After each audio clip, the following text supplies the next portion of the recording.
Welcome to the complete HTML5 and CSS3 course, Build Professional Websites.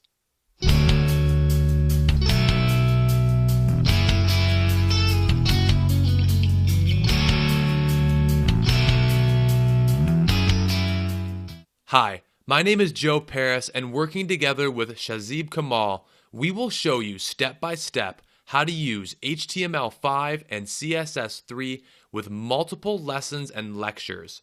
Throughout our course, you will be introduced and using the latest web technologies to design and develop professional websites from scratch. After taking this course, you will have a rich understanding of how to use HTML5 and CSS3, how they work together, and how you can build any website you desire from the ground up. In our next lecture, I'm going to go over with you our course structure so that you have a great idea of what's to come throughout the rest of this course. See you there. In our lecture here today, I'm going to take you through the course benefits and the layout of our entire HTML5 and CSS3 course. Now we're going to start here with an introduction to HTML5. And after we're done with the introduction, we move into new updates about the multimedia and learn about audio tags and video tags and tag attributes. After that, we go right into section 4 where we have new form elements with HTML5. So again, this is a very bulky, bigger section, but it's going to really come in handy when building your website. After that, we cover a short section here on canvas tags. After learning all about HTML5, we're then going to learn in section 6 an introduction to the power of CSS3 and how to start using it to build your website. We're then going to move into section 7, which is our last section of the course, and we take you step by step and show you exactly how to build your own website from scratch. And after that, we have a short little course examination, final examination, and we have a special bonus for you at the end of the course. So make sure that when you're done creating your own website and completing everything in section 7, don't forget about section 8 because we have a special little bonus for you. And if at any time you have any questions or concerns, we're here to help you. Thanks again for enrolling. And without further ado, let's get started building your own website using HTML5 and CSS3. Hello everybody.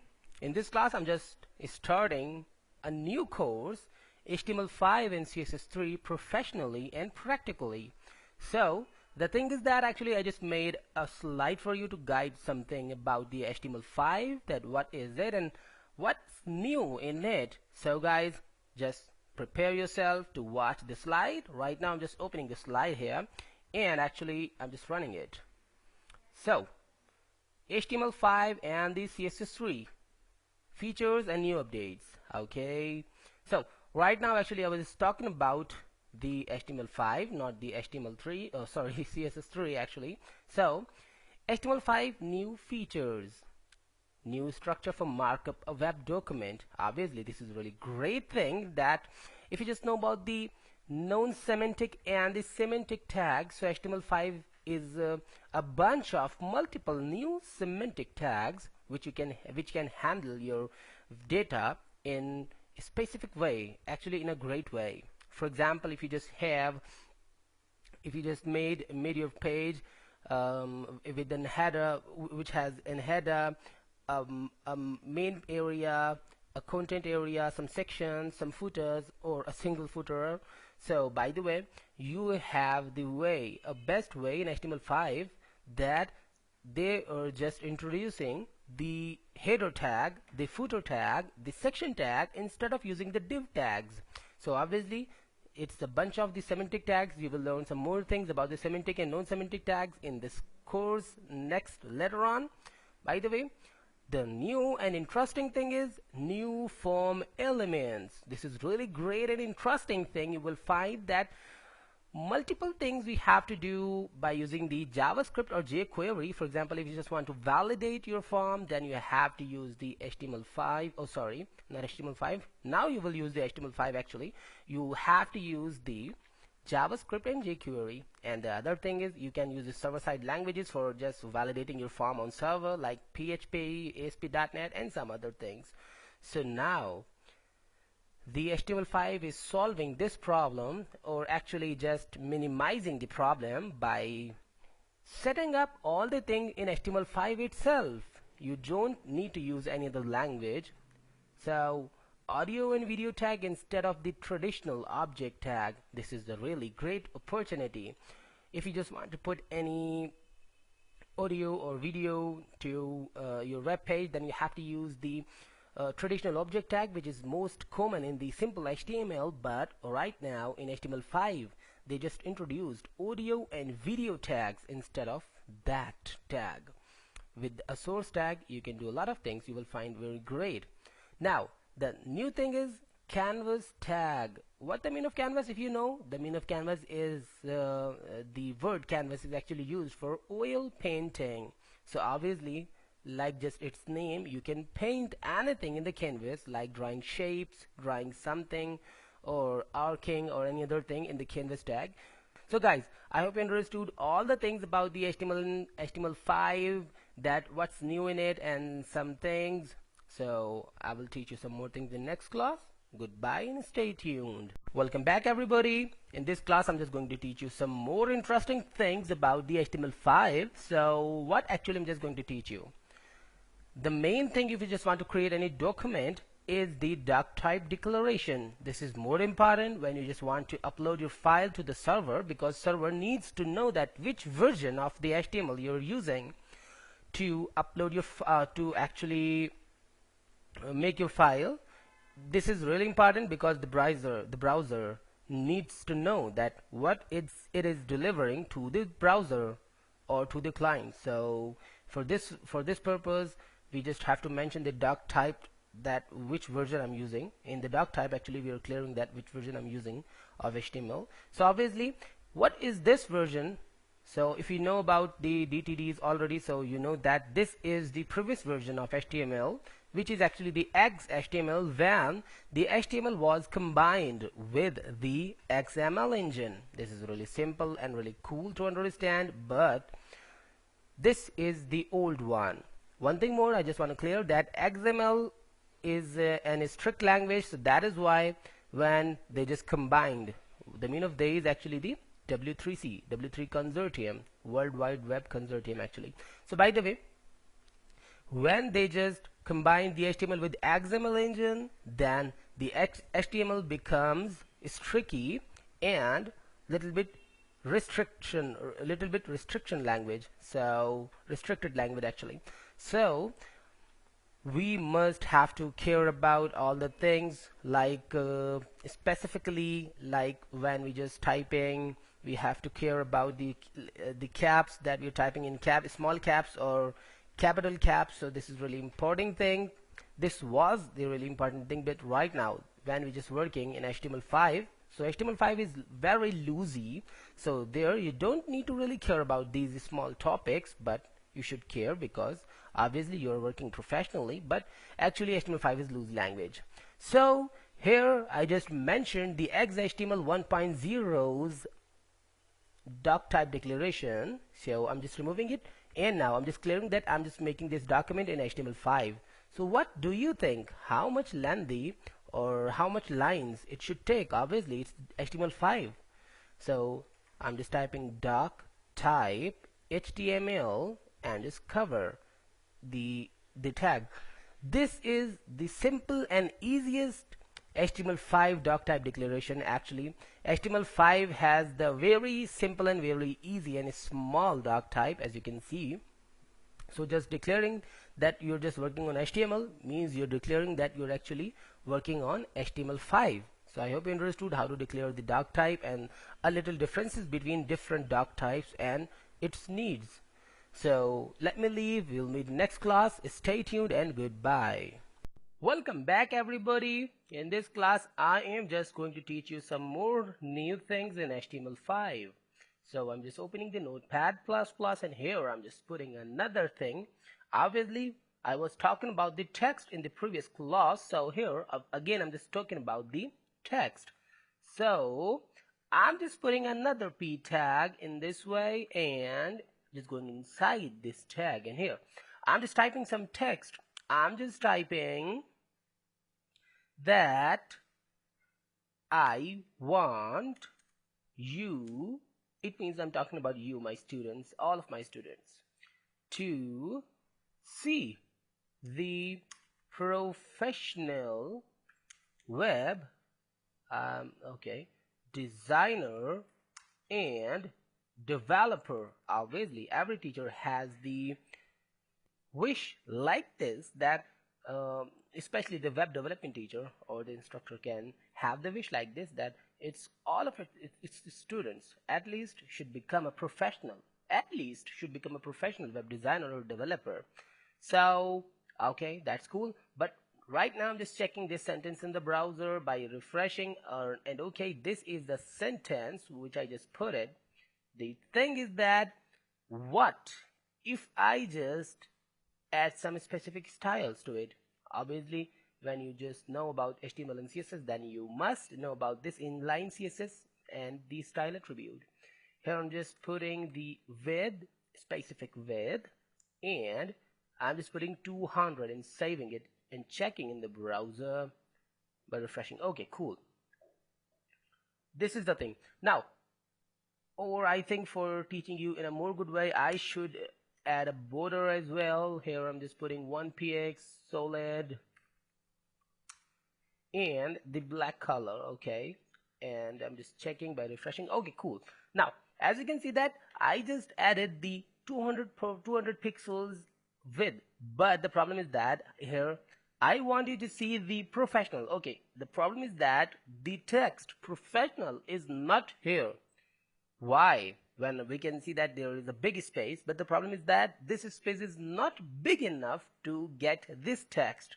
So this is the problem obviously, but there is a single solution which we can use. For example, we can add the BR here.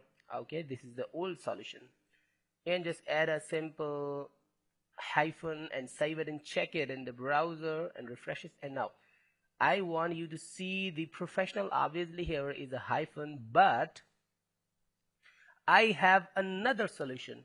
Instead of using the BR, a new thing. For example, you don't need to use the BR here, for example. So what is the thing, how to solve the problem? There is a new tag which named actually the here WBR. Not the capital letter. Yeah, WBR. It is a new tag in HTML5 which actually can break the word, not the whole sentence actually, not a simple line breaker. It's a word breaker when the word needs. So how to use the WBR in the sentence? I'm removing this from here and just going to the line breaker and just removing the simple BR and updating it to WBR. Okay, that's cool. Just check it in the browser by refreshing. Nothing you can find new, simply working like a BR. But the problem is that, or the good thing is that actually if I just put 300 instead of 200, so let's just check it by refreshing. Now you can see that there isn't any break. However, we just put it the WBR. So the thing is that WBR knows that it needs to work or no. Obviously there is no any need to use the WBR, so we just set it the WBR here after the F, but it's not working just because there isn't any need. But if I just use the BR, then it must work. However, the browser need it or no. So just refresh it now. You can see that there is the line break. But if I just use the WBR, there is no line break, but when it needs, this is the thing which is new in HTML5. Now it will have a line break. So guys, I hope you understood how to use it. The WBR we will meet in next class. Goodbye. What's up guys? In this class I'm just going to teach you a more new thing in HTML5. So I'm just opening the Notepad++. But the thing is that right now I'm not going to teach you some text things or other things. If I just go to the project panel, then you can find a new thing. Already an image which I just used for caption and figure and fig caption tag, but here a new audio which is actually the audio one.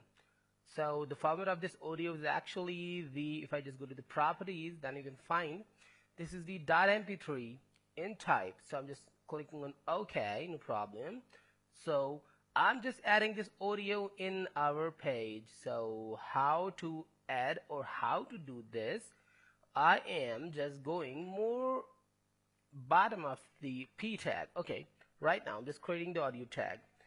If you know how to insert the audio in HTML and CSS, then you just know about the object tag. Obviously that was the traditional tag, but if you just remember what I said in the intro of HTML5, that now you don't need to use the traditional tags like object, especially in the media, in the multimedia. Here I'm just using the audio tag directly, the ending tag of audio. But now where to put the reference of that file and in which way, in src, in href. So obviously we will use the src, as same like we just use the src in images, but I'm not putting the reference of that audio in the audio tag. I'm just creating another tag here and just typing source, source. This is the embed tag, and just press an enter and space and use src and is equal to and double quotes, and here inside the double quotes I'm just putting the reference of that file. Okay, really simple and really easy to understand. I'm going to the project panel. This is the project panel of our file index.html. Here is the audio 1 file, which is the mp3. So I am just mentioning the file name audio.mp3. Okay, now just press and space and insert some more attribute, or an important attribute actually. We just have to mention the type of this audio.mp3 file. So I'm just pressing type. This is an attribute, and here I'm just typing audio. Obviously this is an audio, and the type of this audio is mpeg. Okay, so just save it and check it in the browser by refreshing. I'm just refreshing here. Now nothing to see. Just why? I'm just going here because I didn't mention a really important attribute, the controls attribute. That is the empty attribute, as we learned about the empty attribute already, which is a new addition in HTML5. And obviously by this way HTML5 is just trying to get the place again and trying to beat the CSS. So I'm just pressing in space and just putting the controls controls. This is an empty attribute. I just put it, and I'm just refreshing the page, and in this way I got the media player. This is the specific HTML5 recommended media player, and in this way obviously you don't need to use any type of jQuery and JavaScript, different JavaScript players. But it's not playing. It means there is something wrong. And I hope you got the problem. Actually the file name was audio1 here, audio1, and we just put it the audio only. So I'm just typing audio1 in this way, audio1. I'm just saving it back and just checking in the browser by refreshing, and now you can see that this is the meaning of this time. The 4 minutes and 5 seconds is actually that the song is recognized, or any music or whatever you just put it. I just put it a song, obviously. So when I just click on the play button, the song can be played, obviously. And now the time is 0. This is the sound area, and now you can also click on the mute button in this way, or you can mute by minimizing the sound to 0. And in this way I'm just clicking on the play button to play the song, and you can see this is going in a good way. Obviously 7 minutes 7 seconds, and in this way we can listen to complete audio. So guys, I hope you understood how to use or how to create a simple media tag, audio tag, and how to use an audio file. There are some more attributes as well for audio tag. We will learn about them in next class. So guys, let me leave. Goodbye. Welcome back everybody. In this class we're just going to learn some more new things in HTML5. So I'm just opening the Notepad++. So guys, why I'm just teaching in this class to you just because I just want you to know some new attributes, which is actually the part of audio tag in HTML5. But why I'm just teaching you some new attributes? The first attribute which I'm just going to teach you, the preload. The problem is that actually why they made that attribute, you know that the full music length is 4 minutes and 5 seconds. But the problem is that this is on my computer, that's why it's just completely loaded, and when I just click on the play button, it just start running, and as you can see that it's fully loaded because it's just on my computer. But what if this song is in my server on the net? So obviously server can have some time to load the complete audio. And what if there are approximately 100 audios or 50 audios or something? So the problem became just simple that if you just set automatically loading by the value of attribute the preload in all the audios, then you can imagine that how much time the browser can take to just buffering these elements in all these audios. So I don't want them to be automatically loaded because it can take time, specifically when user just clicks on any audio, then that audio should load. So here I'm just using an attribute here, not in the source area, in the audio area. I'm just putting an attribute by pressing space and typing preload and pressing is equals to and double quotes, and here I'm just putting the value of the preload to none. Okay, the by default value is auto. Okay, if you don't need, actually we don't need to put the auto because it's the automatic value of the preload.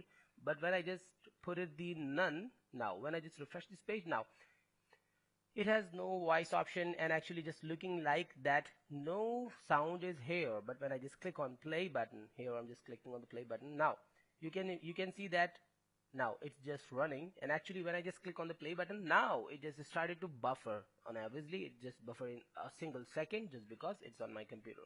But it can help server a lot to buffer each video which user want to listen. So there are some more things which I just want to teach you about the attributes. The another attribute is actually the loop. Simply just type loop without any value. This is the another empty attribute, and by using the loop attribute, actually we can apply the loop attribute to the site specific audios. For example, the audio we just showing the site intro, and that the audios which you just want to repeat automatically without the clicking of user. So now when I just go here and when I just refresh it, and now and I click on play button, and now my song is starting. When I just go to the end here, now just wait 3 seconds, now it's 4, 5, and now again it is starting. Actually it is repeating. So this is the thing called looping by adding the loop attribute.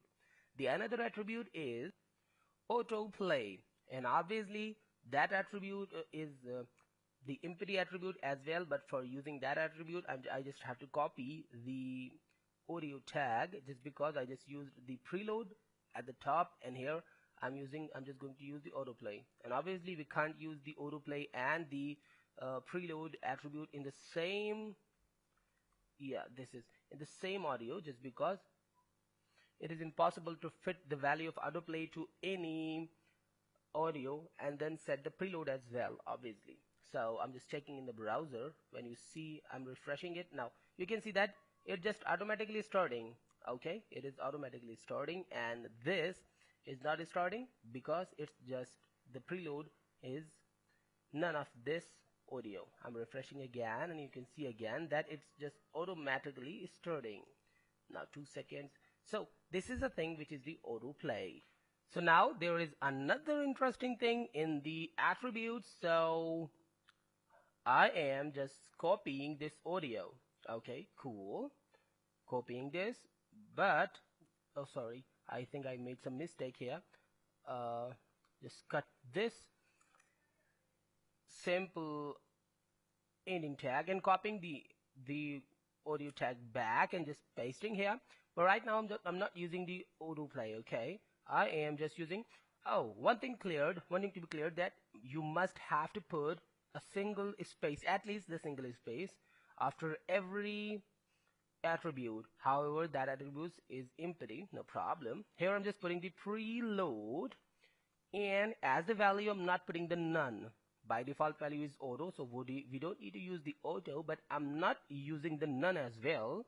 I am just typing metadata. What is the meaning of the metadata? Is actually our song won't load, song or audio or any music won't load, but it's metadata, like its timing, its duration, and something like that. And when I just refresh this, obviously this is playing automatically because this audio has the autoplay attribute, but now it's not loaded. It is same like this audio, the top audio, but the problem is that, or the new thing is in that it's preload, its metadata has preloaded, means its timing, its duration, all of the things has just loaded, but song isn't loaded. Okay, this is more good thing to show the user the time and other thing, but when user clicks on the song, then the song will start buffering. And one more thing which we should added, especially in the autoplay, in the audio which actually has the attribute of autoplay, I'm just putting muted. What is the mean of muted? The mean of muted is that by default the song, now you can see that it's automatically loaded and it's running, but by default its sound is muted. Obviously we can increase or decrease the sound and we can do everything, but by default it's just muted. We can use the muted attribute with any of the audio. We can use the muted to on it and anywhere we just want, but I'm just teaching you about the mute attribute. So guys, these are some interesting attributes in the audio. I am just collecting the audios in a perfect manner to just guide you in a more good way. Audio 1, and simply just copying this audio, this H3 of the audio, and just pasting it here. Audio 2, obviously here is the audio 2, and this is the audio 3. So I'm just putting the text 3 and just removing it and just checking in the browser back by refreshing, and this is the audio 1, and all of these audios has some different attributes. So guys, I hope you understood how to work with audio, and in next class we will learn how to use the video as well. Goodbye, let me leave, stay tuned. Welcome back everybody. In this class we are just going to learn some more the new things in HTML3 or HTML5 and CSS3 actually. So right now we didn't learn anything about the CSS3, but we're just covering the HTML5. So I'm just opening the index file which we just made in Notepad++. Here is the file. Obviously we just made 3 different audios and we just put it different type of attributes and same audio on all the 3 audio tags. But one thing you can see here, a new file, the nm1, this is the mp4 video file. If I just double click on it, then you can find this video here in the player. This is a simple video without voice, so this is not a matter that I'm using the voice or no. A simple video which actually just showing how a cable can made or whatever thing. So we will use this video in our HTML file by using the video tag. So guys, how to put a video? Just go down, and at the bottom of the audios I'm just creating another tag, another H3 or H2. Here I'm just typing the video tag. Okay, video tag. Let's just cover it, and after that just put the HR and save it and check it in the browser by refreshing. Now this is the new thing, the video tag. So guys, what I'm gonna do is actually creating a video tag, which is really easy and really simple to do. Simply just put the simply just create the video tag, and inside this video tag just put up the source file which you already knew how to put. Obviously because we just put it the same source tag in the audio as well. And now just mention the src, obviously in the same sense I'm doing the same things here. Just put the name, or what is the name of the video, .mp4. just mention, this is really important to mention the extension as well. Just press an space and just type attribute, and then obviously this is not an audio, this is a video, and slash this is mp4 video. Okay, that's cool and perfect. When I just click on the browser by just refreshing, and now can we get the result? This is the result, but can we play it? But now we have no any button to click on this video, obviously. And the second thing which is really important, that this video is too much big. Still it's on an image format but too much big, so I'm just going to the Notepad++, and here I'm just going inside the video tag, pressing in space and typing WIDTH, it means with, and I'm just typing to 320px. Okay, let's just go to the browser and refresh this, and in this way I got the video in a small format. But the problem is that again we have no option to just watch the video or click on play or something. There is no play button. Just why? Because we didn't put the controls attribute as we just put it in the audio. Same like we have to put the controls attribute, which is actually the empty attribute here. Just click here and just put up the controls controls, and just go to the browser and refresh it. And in this way actually we got all the links and all the controls of this video. And I think you understood how to add a video in your HTML file by using the Notepad++. This is the play button. Okay, by clicking the play button you can see the video. Obviously this is the sound controller. You can minimize or maximize the sound, or you can mute it. So simple. And if you just click here, then you will find the video in full screen way. So obviously you truly understood that you don't need to use any type of jQuery media players or something when you just use the HTML5 tips. I'm clicking here. In this way I got the video in full screen. Obviously your user can get as well. So guys, I hope you understood. This is really easy to do and understand. We will learn some more things about the video in next class. Let me leave. Goodbye. Welcome back everybody. In this class we are just going to learn some more things to add some features on the video or the video tag. So guys, obviously you truly understood how to add a video, but right now we are just adding some features in it. So most of the features I'm simply just going to copy all the video tag in this way and just going to paste it. And here what I'm gonna do is actually adding a new thing here. I'm just putting autoplay. Obviously you already knew about it, the autoplay. We just learned about the autoplay in the audio tag. So obviously what autoplay can do, when I just refresh the page, my video will be played automatically. As you can see here, it's just playing automatically when I just refresh, whenever I just refresh this. This is the thing. But obviously first it needs to be buffered, but I'm using this from my local machine, from my computer, so that's why it doesn't. But in the professional computers or in the servers it needs. So by the way, this is a single thing, but obviously when you use the autoplay, the other feature you must know, the muted. This thing you already learned as well in the audio too. So this is not a new thing for you, but I'm just confirming that by using the muted attribute you can play an automatic audio here with the muting. Okay, that means it cannot distract users interaction actually, but it can be played automatically. This is really cool effect. For example, you just want to play a video and you just want to show something from the video and want your user to be concentrated on the video, so you can autoplay it, but you just think that the voice can disturb to the user, so you just mute it.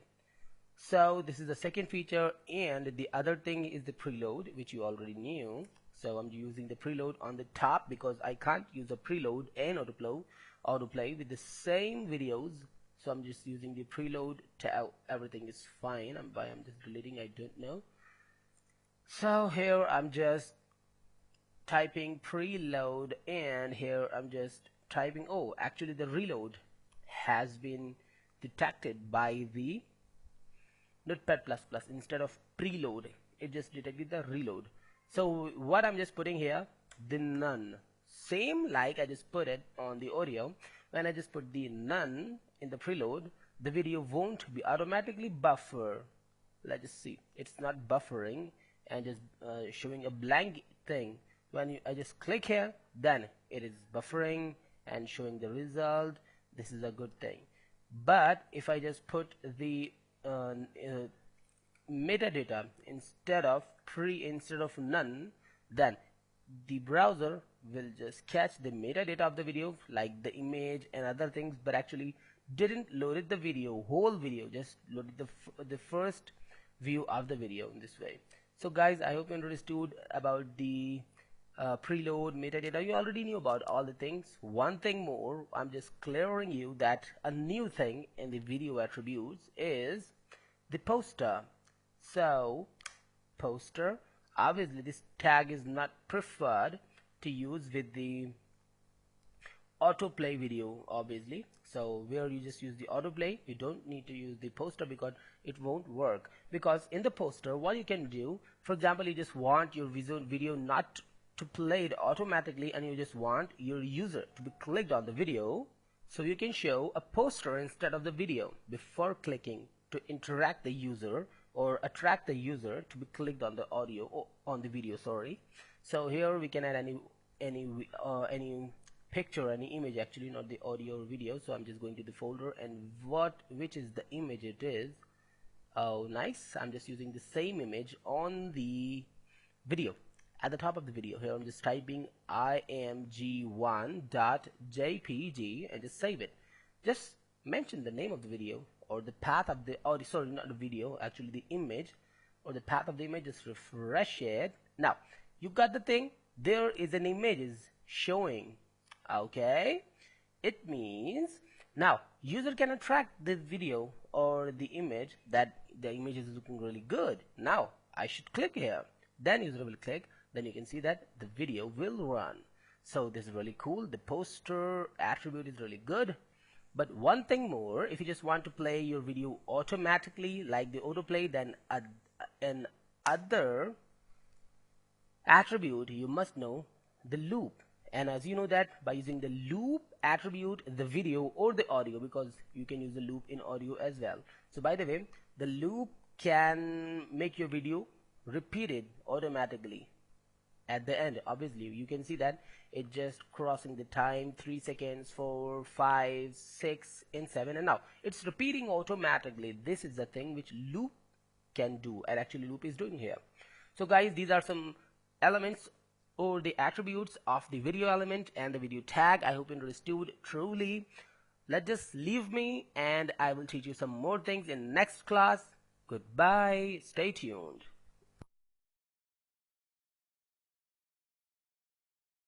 Welcome back everybody. So in this class, what I'm just gonna teach you, actually I'm just starting to teach you the forms. Obviously there are many more things which actually included in HTML forms. First, for example, there are a lot of new attributes for input fields. Before the HTML5, we just know about some few input fields like the type text, the type radio button, the type check boxes, and the type submit or some other things. But now you will find a lot of things like input type number, input type date, input type week, and input type email, and a lot of different semantic form elements, obviously, and some new tags as well. And you will find a lot of great things in HTML5, and you will find that you can make your form more interesting. So first of all, I'm just going to create a new folder here, HTML5, forms. Okay, cool.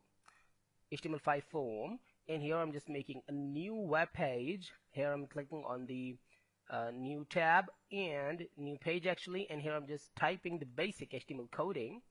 So this is really easy to do. Obviously I'm just saving it. Here I'm just saving this new file inside the HTML form. I'm just saving it, and here inside the HTML tags I am just putting another things like head tag, and here is the body tag, which is really easy. And here I'm just putting the title, not here actually, the title tag. HTML5 form elements are really easy to understand and really simple to use, but obviously after learning the HTML5 form elements you won't need to use the jQuery. Oh, I'm just typing jQuery here. Well, no problem. Yeah, you don't need to jQuery for the form validations or any other things for designing and animating the forms and something. Well, right now I'm just going inside the body, and here I am just updating the body.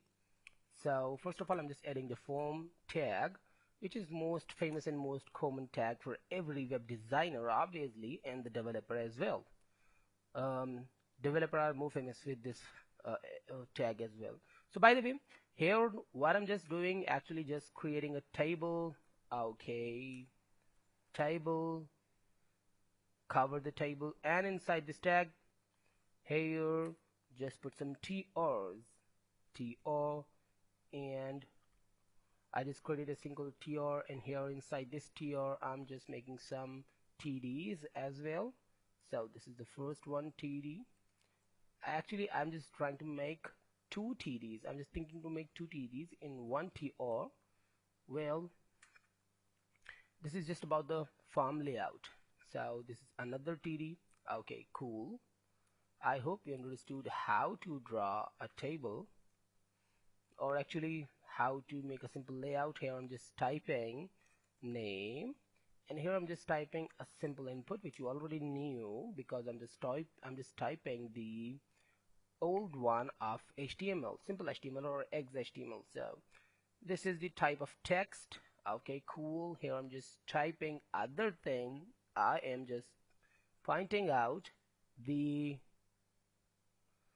name, and after the name I'm just putting email. For example, I'm just typing email, and here in the input I'm oh, sorry about that. Yep, I'm just putting the another one here. Yep, I did it. Now let's just check it in the browser. I think I've done some mistake. Now it's covered. Right now I'm just opening the HTML and CSS3 folder, and here inside this folder, HTML5 forms, I'm just running the index page, and I just done the thing. So here, this is a very simple HTML element which you must know about it. So I will just make some new elements in next class. Actually this is just the creation of the form. In this class we just done the creation, simple creation, but in next class we will do some more things. So guys, let me leave. We'll meet in next class. Stay tuned. Goodbye. Welcome back everybody. In this class I'm just thinking to start some CSS touch. So obviously we didn't do anything still with the CSS, but I think one thing more, I think I should just use a back tab here. So by the way, what I was talking about, actually we didn't use the CSS yet, but I'm just thinking to use the CSS, the basic CSS, not the CSS3. Obviously we will learn about the CSS3 and later on, but right now I'm just creating a simple file. Actually just want to get a perfect and beautiful form. So for this case and for this purpose I'm just making this simple CSS, which you must know already, because this is not HTML, this is the HTML5 and CSS course. Well, I just made a wrong file with the wrong extension. Actually I'm just making another file here. Oh, I just made a C# file, as you can see here, this visual C# source file, by the way. So that was just done by mistake, so I'm just clearing it. And here I am just using the universal selector. So by the help of the universal selector, obviously you know that we can heal the padding, the default padding, and the margin. The by default margin is 10px and 10px padding, so I just healed it. And here I'm just linking that CSS file here. Relation is the style sheet and cool, and the reference is the actually style.css. Perfect. Save it and just go down a little bit, or just open up the Chrome and refresh it. Nothing is made which has some changes, so I'm just going here in the style CSS and just calling the form. Okay, and inside the form I'm just using a basic CSS technique to get an element in center. Just put up the specific width. The first thing to get any element in center is actually put the margin up to 0 in auto, actually 0 from top and bottom, and auto from the left and right actually. So here I just put it another thing, the width, and I'm just mentioning the width up to 300, okay, or 400 is more good, by the way, and in specific height, which we can change whenever we want. So in this way, just save it and check it in the browser by refreshing. Now this is on the center. Actually this is not on the center. The form element is in the center, and that element, it means that inputs and the table tag is inside this form. So here I'm just using a background property for adding the background on the form, and the color should be silver, a simple and default color. Okay, this is the thing which I just done, and let's just make sure to add some specific padding here. I'm just adding 20px. Save it and check it in the browser. In this way actually my text is here. So after that, what I'm just doing, actually I'm not doing anything with the table at the moment, but directly I'm just calling input, and that input who has the type of text. Obviously all of them has the type of text, so I don't think that I should use this type. I'm just removing this. Directly I'm just calling the input, because I will use some other kind of inputs as well. So here I'm just typing width should be 200. I will change it if I need, and the height GHT should be 30px, and just save it and check it in the browser, and this is the thing which we got. So here I'm just updating it to up to 250 and refresh it. Okay, cool. But I am just going to add some more things here. A little margin up to 10px, and save and check it. Okay, this is more perfect. And just press and enter. I'm just using some CSS3 properties as well, but I will teach you about them in some later chapters. So here, box shadow 0, 0, and 2 or 5px. Okay, and this should be inset. I'll guide you about it in after a minute. Right now I'm just adding it silver. Actually I'm just adding a shadow which is not outside, which should be inside, so I'm just using the inset keyword, and after that I'm just telling the shadow 0 and 0 from the left and top, and then 5px from the 5px is actually the glowing, how much glow it should be, how much felt it should be. So here just refresh it, and this is the thing which we just did. And the other thing is I'm just adding a specific border, and here I'm just typing 1px solid, and the last thing is black. Okay, black is perfect. Refresh it. Okay, cool, but not looking really great. So here I'm just adding the color of gray to get a perfect and more interesting result. Obviously there is a result. You can see a little amount of effectiveness. So now just add some more things here in Notepad. I'm just going here and just adding a specific heading h1 and h1 and HTML5 form. Okay, save it and check it in the browser. Okay, cool. And what I'm gonna do after this, I'm just using the HR. What the meaning of HR is actually horizontal rule. Refresh it, and this thing which we got. Okay, I'll do some more things in the next class, and actually I will use some other things in this form, obviously. But right now, I've done the CSS, the basic CSS in the form. Okay guys, let me leave. We'll meet in next class. Stay tuned. Welcome back everybody. In this class, I'm just gonna teach you some more and interesting things about the HTML5 forms. So I just opened the HTML form here, and here is the result of it. Okay, this is really simple and really cool, but I'm just opening the Notepad back, and here, this is the simple text. Okay, perfect. But this not should be the simple text. Obviously, here we're just getting the email address. So I'm just changing the type text and just typing email. This is the new thing which the W3 just added in the HTML5. So W3C is actually the organization which is handling the complete HTML and CSS and many other things related to that. So here, nothing has changed, but right now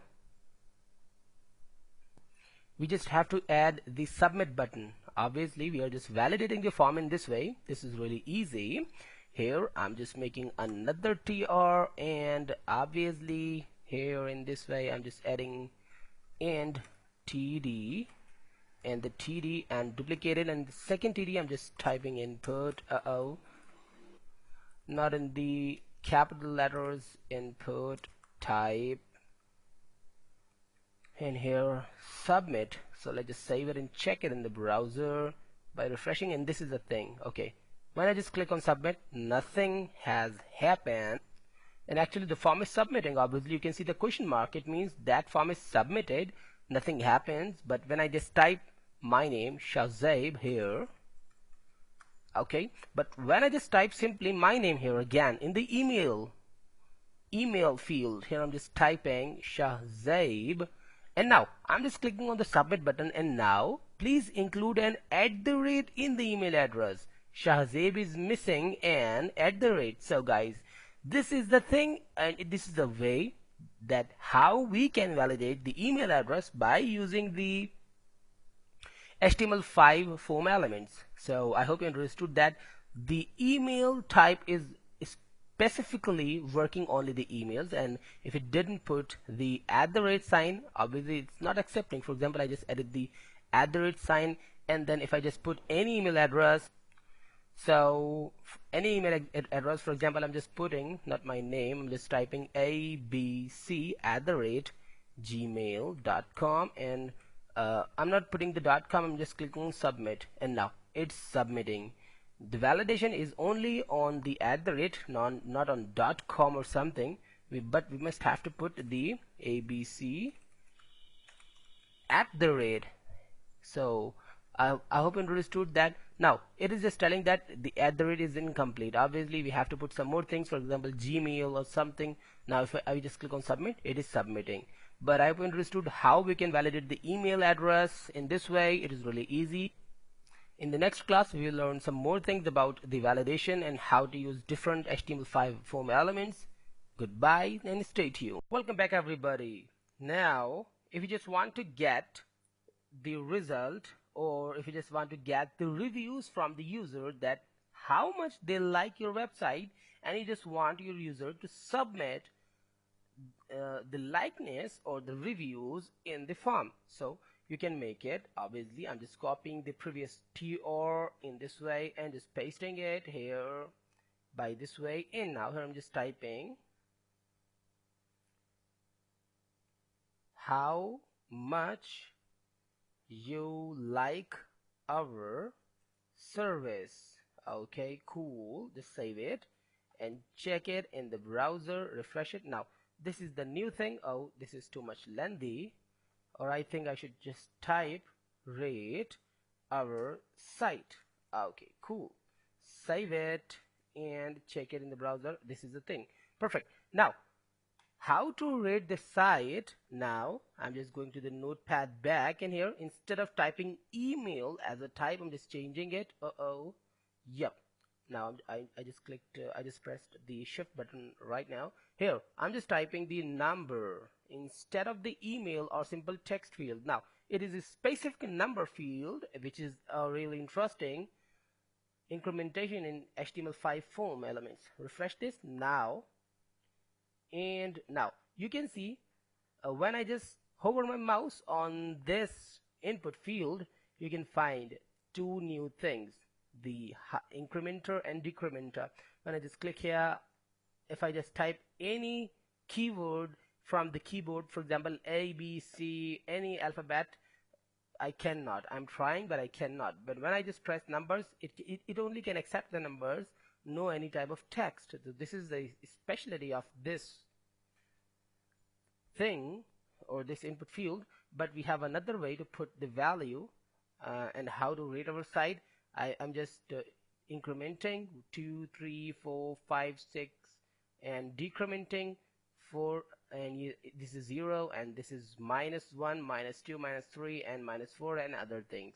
So I hope you understood how to do this.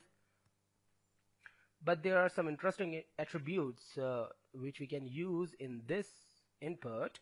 For example, we just want to get the rating not in minus, obviously. You just want to get the rating from 0 to 10, but if you just want the rating from -10 to +10, you can do it as well. But right now I'm just adding the coding or the attributes where I'm just telling that I just want the 0 to 1. So just put the min attribute, and the minimum should be 0, not minor than 0, and max should be 10, not higher than 10.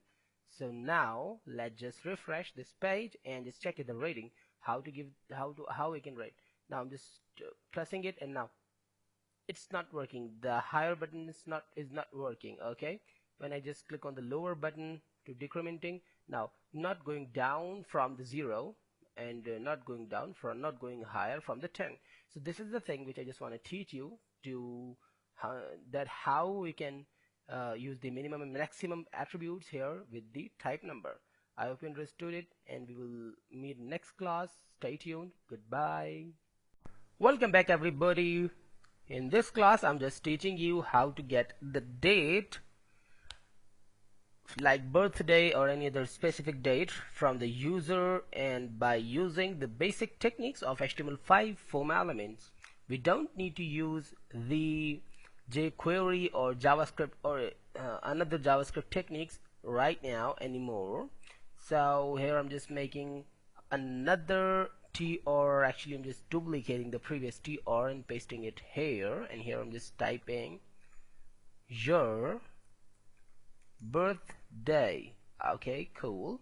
Here now I'm just removing the minimum and maximum. Obviously right now we don't need it, but I'll use it in the same type, which is actually date. Okay, this is the new thing. Just simply type date and just check it in the browser by refreshing, and in this way I got the date as well.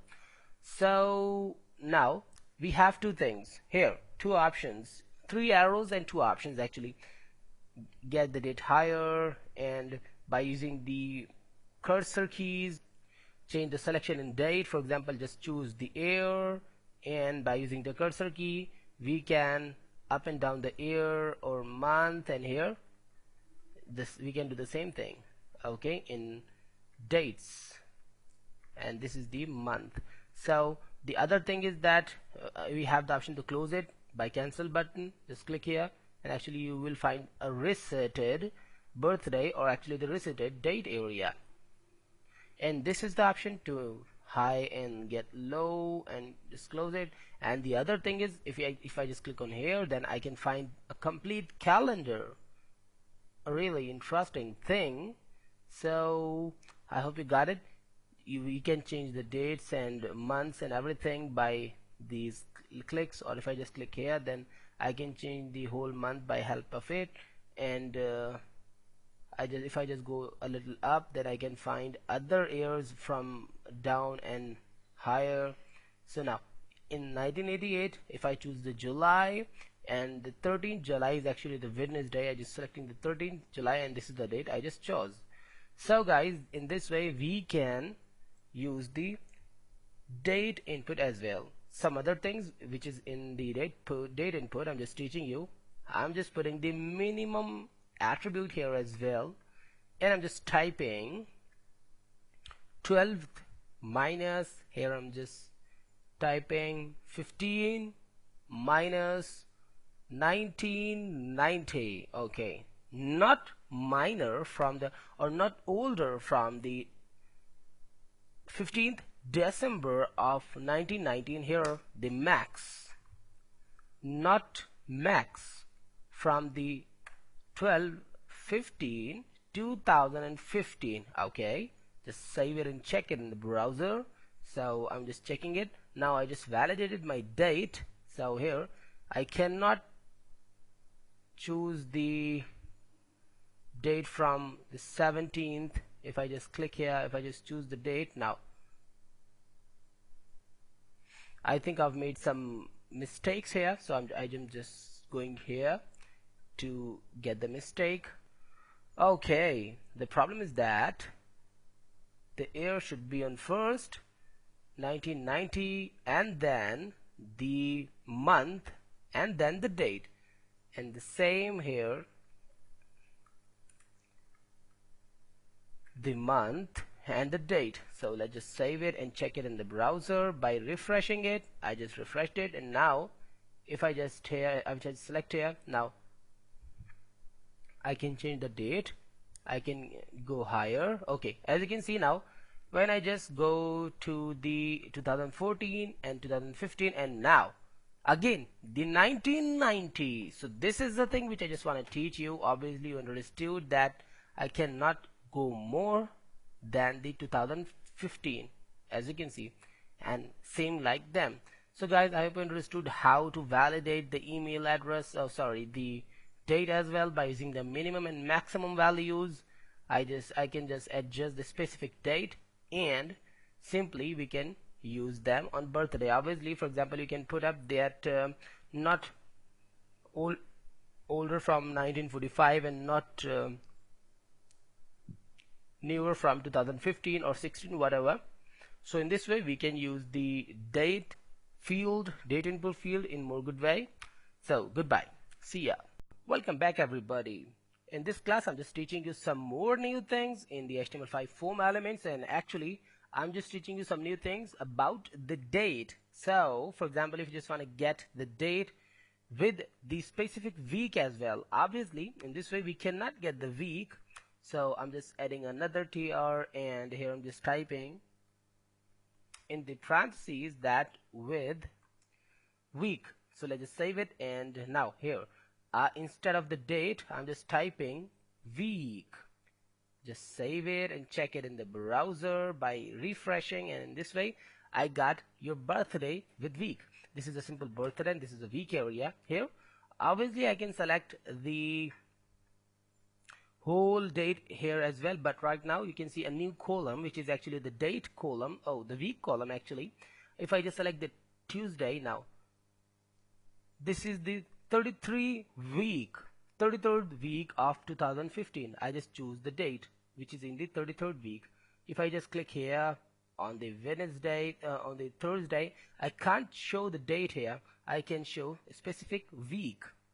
Okay, the 32nd week of 2015 I'm talking about. So in this case, in the same way I can do all the things. The 52nd week of 2014 I'm talking about. So in this way I can choose the specific weeks, but some more things here as well. Just go to the Notepad++ to learn some more things. Let's just copy this tr again, because I just want to show you how to select the specific month instead of week. So just copy and paste it in here, just type with month. Obviously here I'm just using some new techniques, and here instead of week I'm just typing month. So okay, perfect. Just go to the Chrome and just refresh it. Now here is the week area. Obviously you can select the specific week, and here is the date area. You can select the specific date, and this is the month area. Just go to the calendar and just select any date. And now you can't select any specific date. Obviously you can see that you're just selecting the whole month of August, of February. Just select area. Now I'm just talking about the February 2015. However, I just choose any of the date of the February, or I just choose the July. I can choose any of the date from July. So for example 15, 16, 17. But when I just click here, now I can find the June. Oh, I just selected the June, I think. So the June 2015. So in this way we can select the specific months. So I hope you got the thing, and we will learn some more things in next class about dates and some other things. So guys, goodbye, let me leave, stay tuned. Welcome back everybody. In this class I'm just going to teach you some more new things from the HTML5 form, and actually we are again in the date input but with some new techniques. So right now I'm again simply selecting the TR, and here I'm just duplicating it, and obviously very few people knows about their actual time of birth actually. Well, I know about it, but this is not a really important thing. But here with time and date, time, local, I'm just discussing this because it's important in this class. So I'm just removing the minimum and maximum here because I'm not talking about the date anymore. I'm just talking about the time. So just type time and check it in the browser by refreshing. Now this is your birthday with time and date and time local here. Oh, I think this is not a way to put the date and time as well, only with time. So let's just save it and check it in the browser, refresh it. Now just select the time in this way, 12 or any other, and just select the other thing, just put up and just select the seconds. In this way you can do it as well. This is not a second, actually it is the AM and the PM. So this is really cool and interesting. I think you understood how to do.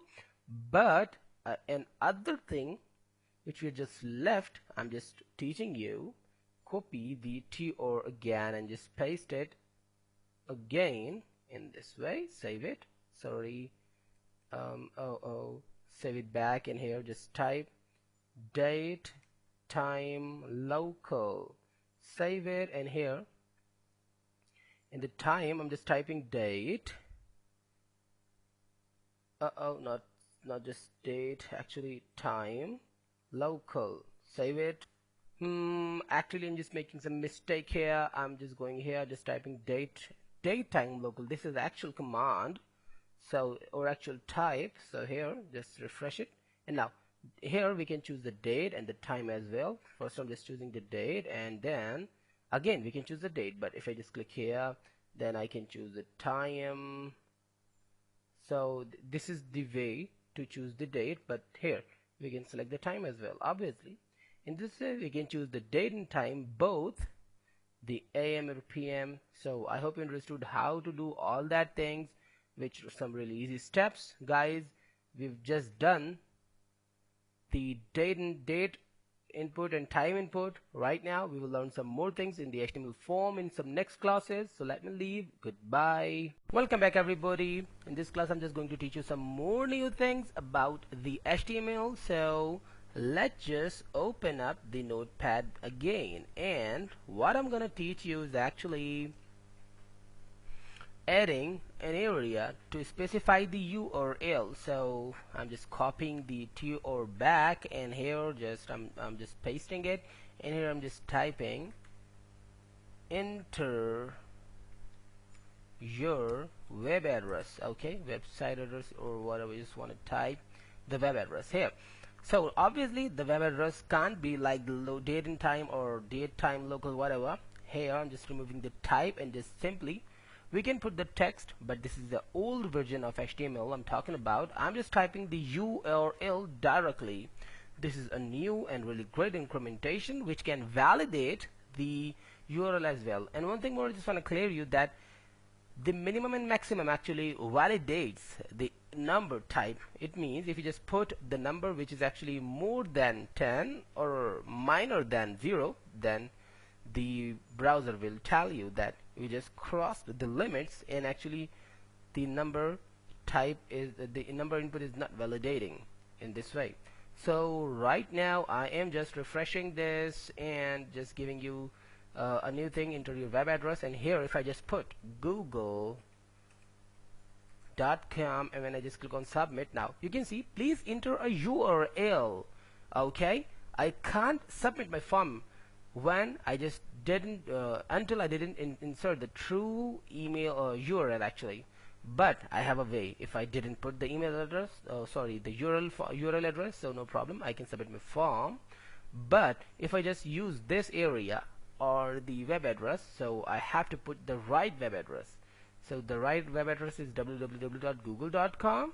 I am just checking. When I just click on submit, again please enter a URL. This is not a URL because the URL have the HTTP or this thing actually. Now this is the validated area obviously.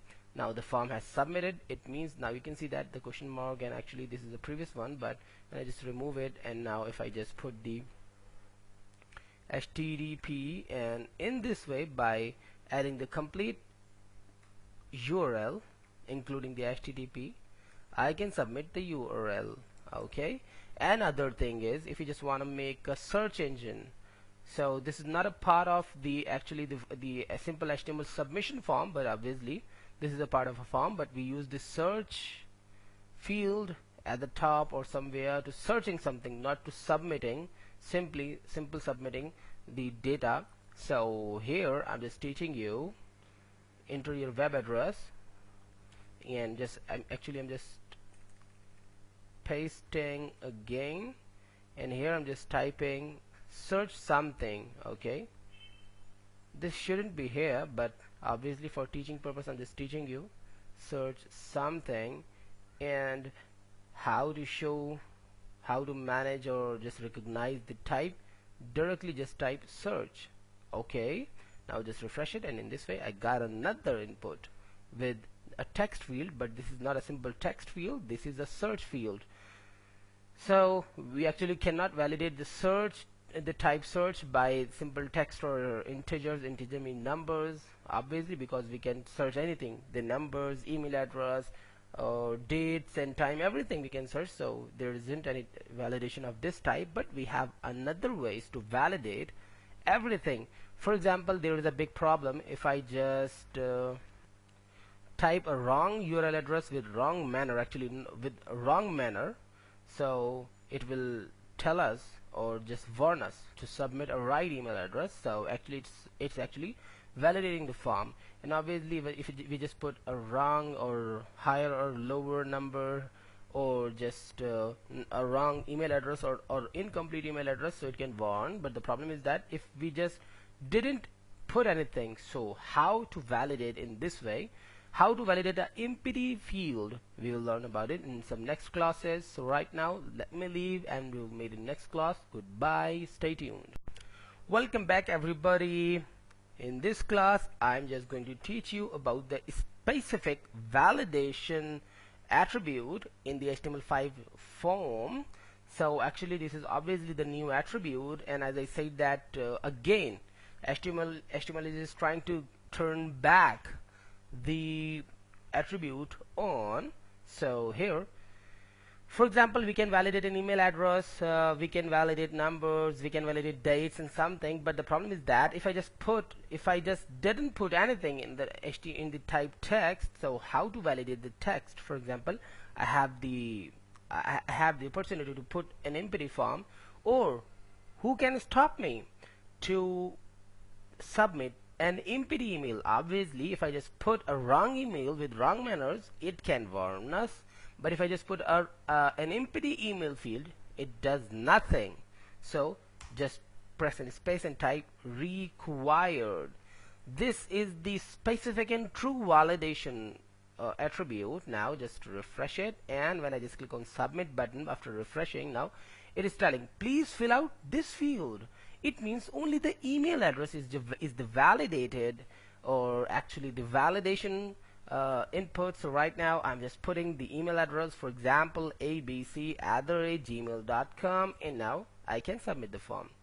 So right now I can add the required attribute with the multiple text fields. For example, here I'm just putting required, really easy to use, required, and save it and check it in the browser by refreshing. Now when I just click on submit, and actually I'm just trying to sending an empty form, so when I just click on submit, now I just got the, please fill out this field on the name, because this is the first one and my form just stopped on the name area, the text field. Here if I just put the name Shahzaib, which is actually my name, then now this is the turn to the email address. Please fill out this field. Now if I just put a wrong email without, now you can see that it's just warning me in the Ajax way, please include an @. If I just put the @, now I just have to put the Gmail or something, whatever.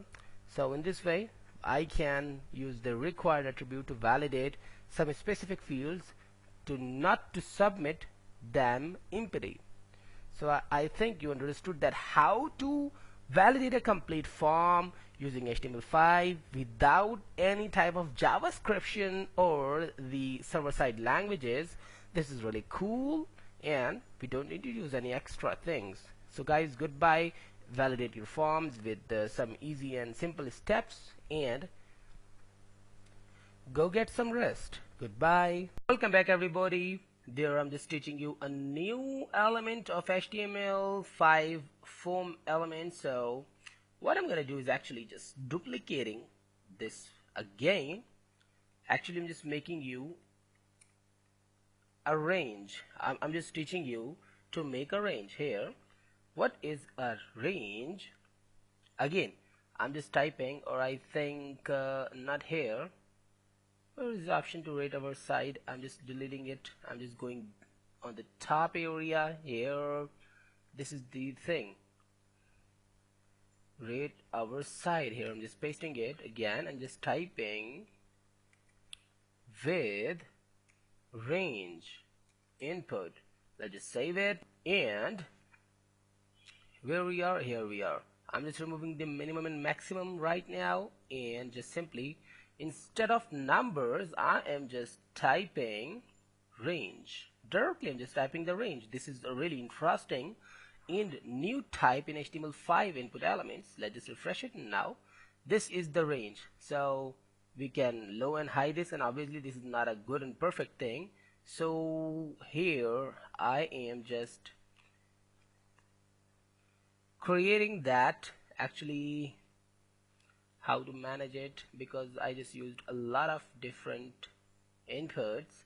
So one thing, I'm just typing here all the elements, all the input elements which are actually inside the table. Okay, all the elements which are, instead of tr, I'm just typing which are inside the td. Okay, so I'm just cutting this input, or I think okay, I'm just copying this input because I don't want to apply that effect with the range, because this is not a perfect way to apply the effects on range of CSS. So I'm just cutting it and just pasting it here up after the table in this way, just saving it, and again I'm just going to the styled CSS, and here I'm just typing the tr, all the inputs who are actually inside the tr. So let's just refresh it, and this is the thing. So I hope you got it.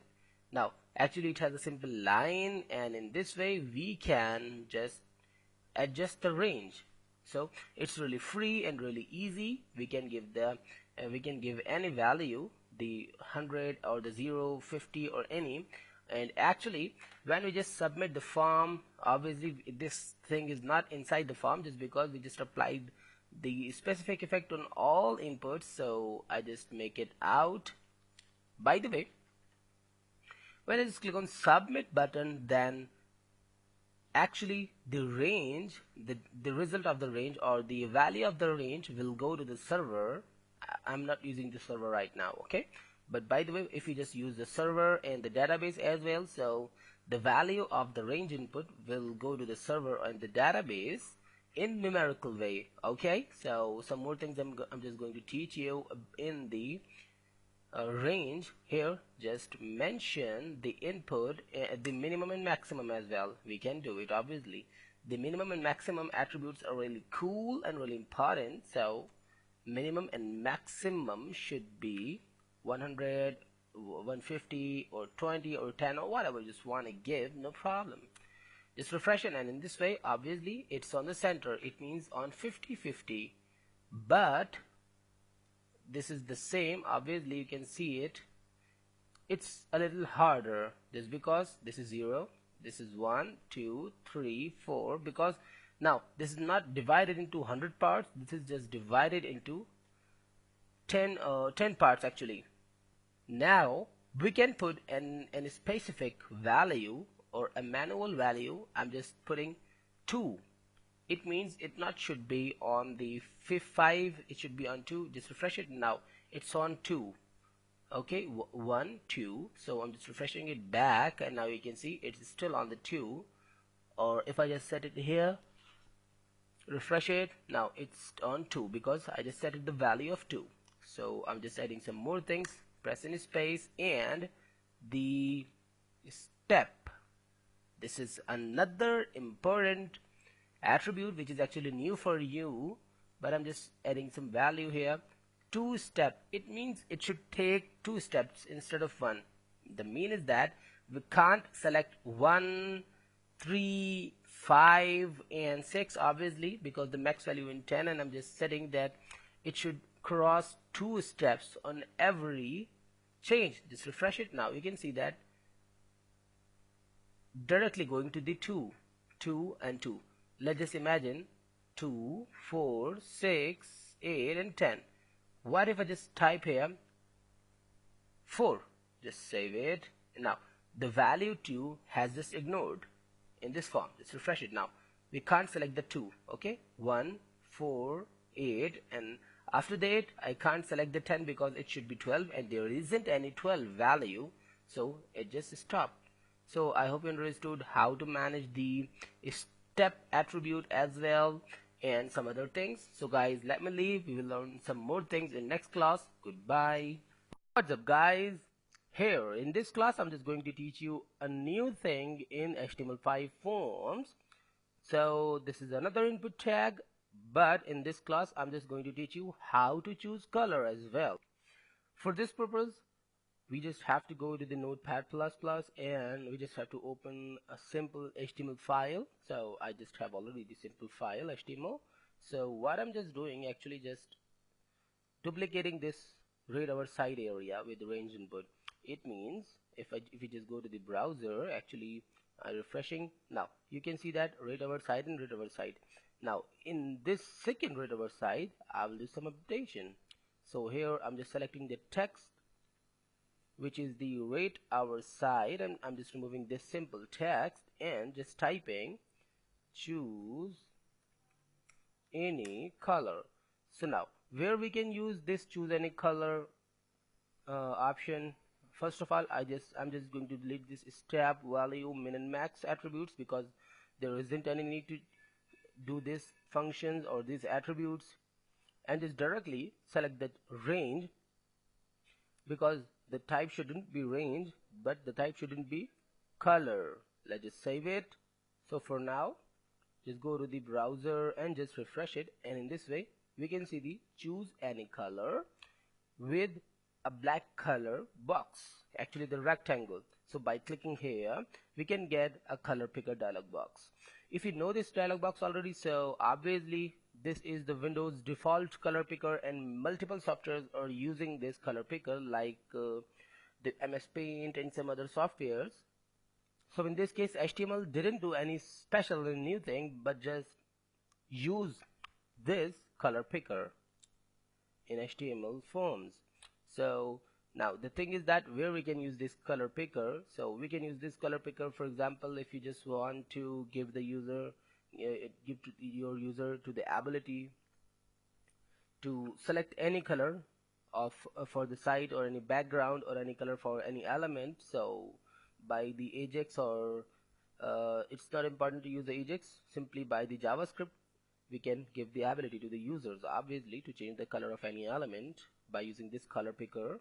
And the second thing, when we just submit the color, so obviously the color isn't go directly by its face, but by its code. For example, a black color has a different code, a white color has a different code, obviously in hash with the hash coding. So this is really simple how this color works. So guys, we'll meet in next class. This is just end of the color input. We'll just learn some more things. Goodbye. Welcome back everybody. In this class I'm just going to teach you some more new things in HTML5 form elements, and obviously a really new and interesting feature which I'm just going to teach you is, you already knew about the, I'm just telling you what I'm talking about here. I'm just copying this TR and just pasting it here. Now obviously if I just tell you that select your country, okay, so obviously if you just already working on the HTML and CSS and forms, so you must know about the select element. This is really common, really simple element.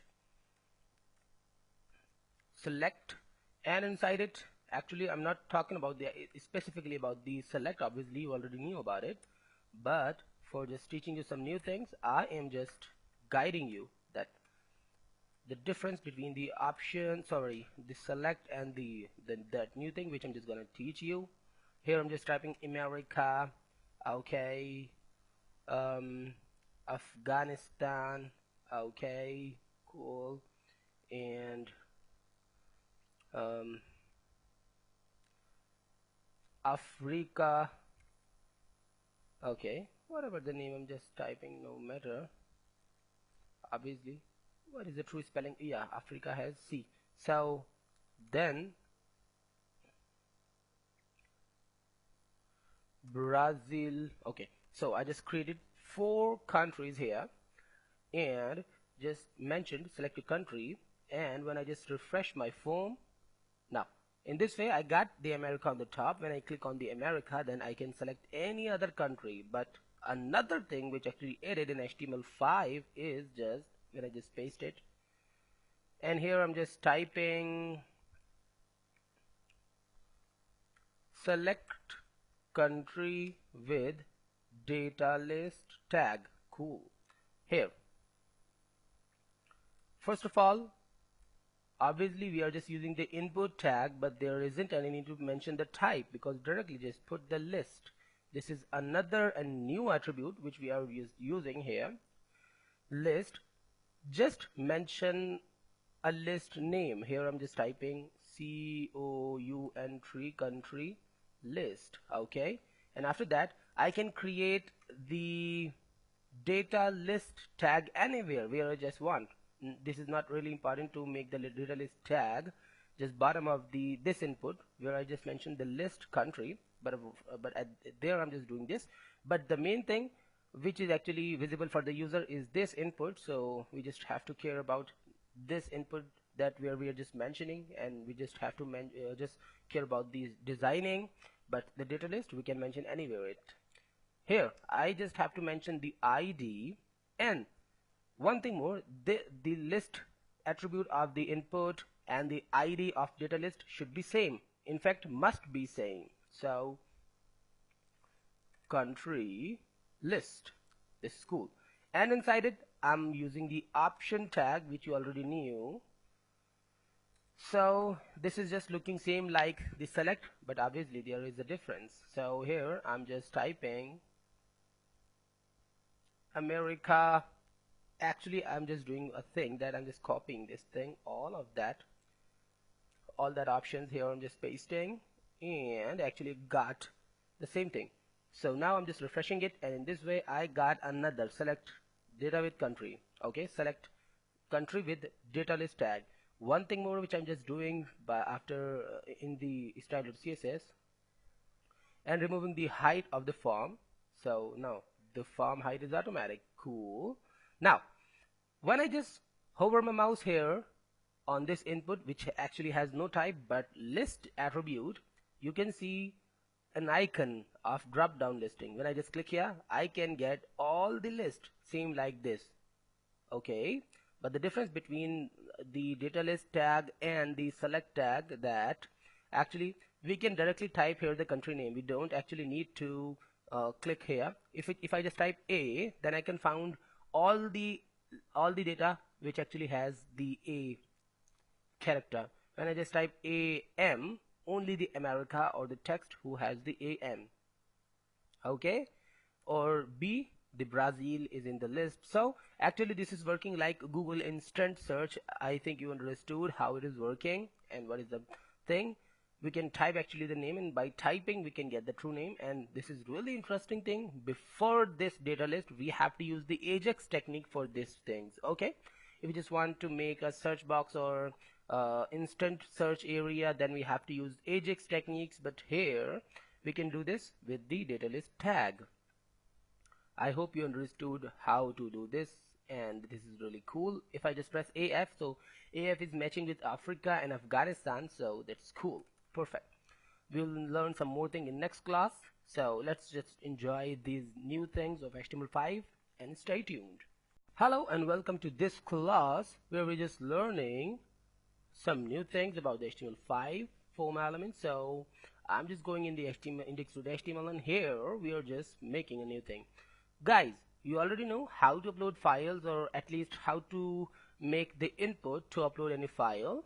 So here I'm just doing it. Before the country, select country, I'm just making another tr. Okay, before select your country of this of the select tag. Okay, so I'm just copying this tr, or I think I just already got the tr here. Oh no, I didn't get. I just got the option area, option tag.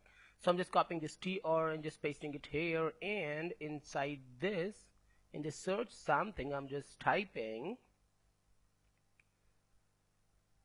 upload your image. Whatever you can type, no matter, but the type, obviously, as you already knew, and you must know actually, the type should be file. And when I just go to the browser and I just refresh this, so after the search something, here is the option upload your image. So when I just click on choose file, I can choose any file from anywhere. So okay, in this way I can choose any file, but the problem is that I only can choose one image or one file. This is not unnecessary that I just choose an image, obviously, because if you just want to get only the images, then you just have to mention this in the server.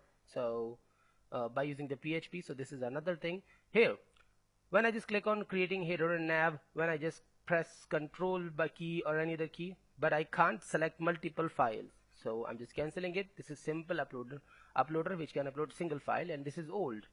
But now I am just copying this and pasting it here and just typing upload your multiple files. Okay, whatever you can type, no problem.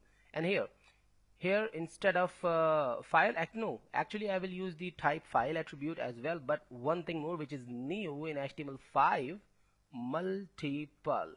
This is obviously the empty attribute, and it has the value in itself. Only simply just type multiple, and let's just check the result. When I just refresh this, now I got another uploader, but the thing is that now you can see choose file, and this upload your file, your multiple files, choose files. There is an S, means it's plural, not singular. It's singular, file and files. When I click on choose file, this is same looking like the old one, but the difference between this and that is simple. That, for example, I just select the HTML and CSS3, and when I just click on desk, so I'm just losing the focus on it. But if I just press the control button, so I can select multiple files, as you can see, and obviously I can upload them as well. I'm just going inside the HTML5 and CSS3 and selecting all the files by pressing control. This is really simple. And now here you can see that I can't select the folder actually. Okay, so just get back it. So here you can see that nm1 audio and different things, and when I just click on open, now as you can see that there 4 files has been selected. This is really cool. And here I can't select multiple files, as you know, so only one file I can select here, image1.jpg, but here 4 files. When I just hover my mouse, I can see anim1.mp4, edu1.mp3 and other things. So this is the upload your multiple files option, actually the multiple attribute. I hope you understood. We'll meet in next class. Stay tuned.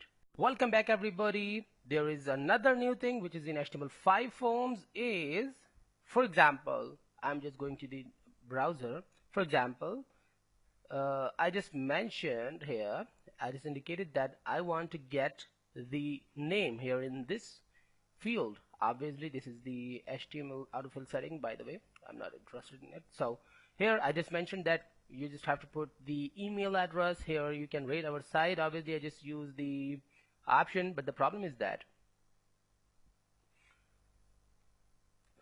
I should mention that for example, how much name I want. I want the full name or just last name or first name. So there is a way to do this. Just go to the top and just click here and just put in a specific value. For example, here just type insert your full name. Okay, cool. I just check it in the browser. So refresh this, and in this way I got the text insert your full name. However, I refreshed this multiple times, but the problem is that when I just click here, then I have the text. So first I just have to remove this text and then I have to refresh this. Okay, now again I'm getting the text. It is guiding, but the problem is that before putting a new name I just have to remove the old one. So the solution is we have to use a JavaScript, or we just have to use a simple and new attribute, placeholder. Okay, placeholder is a new attribute in HTML5, and by help of it, when I just refresh this, I can get the simple text.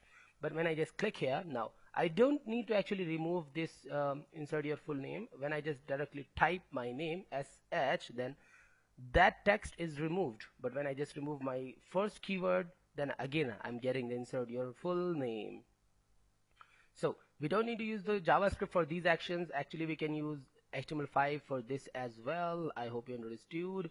We can use this anywhere where we just want. For example, here placeholder and insert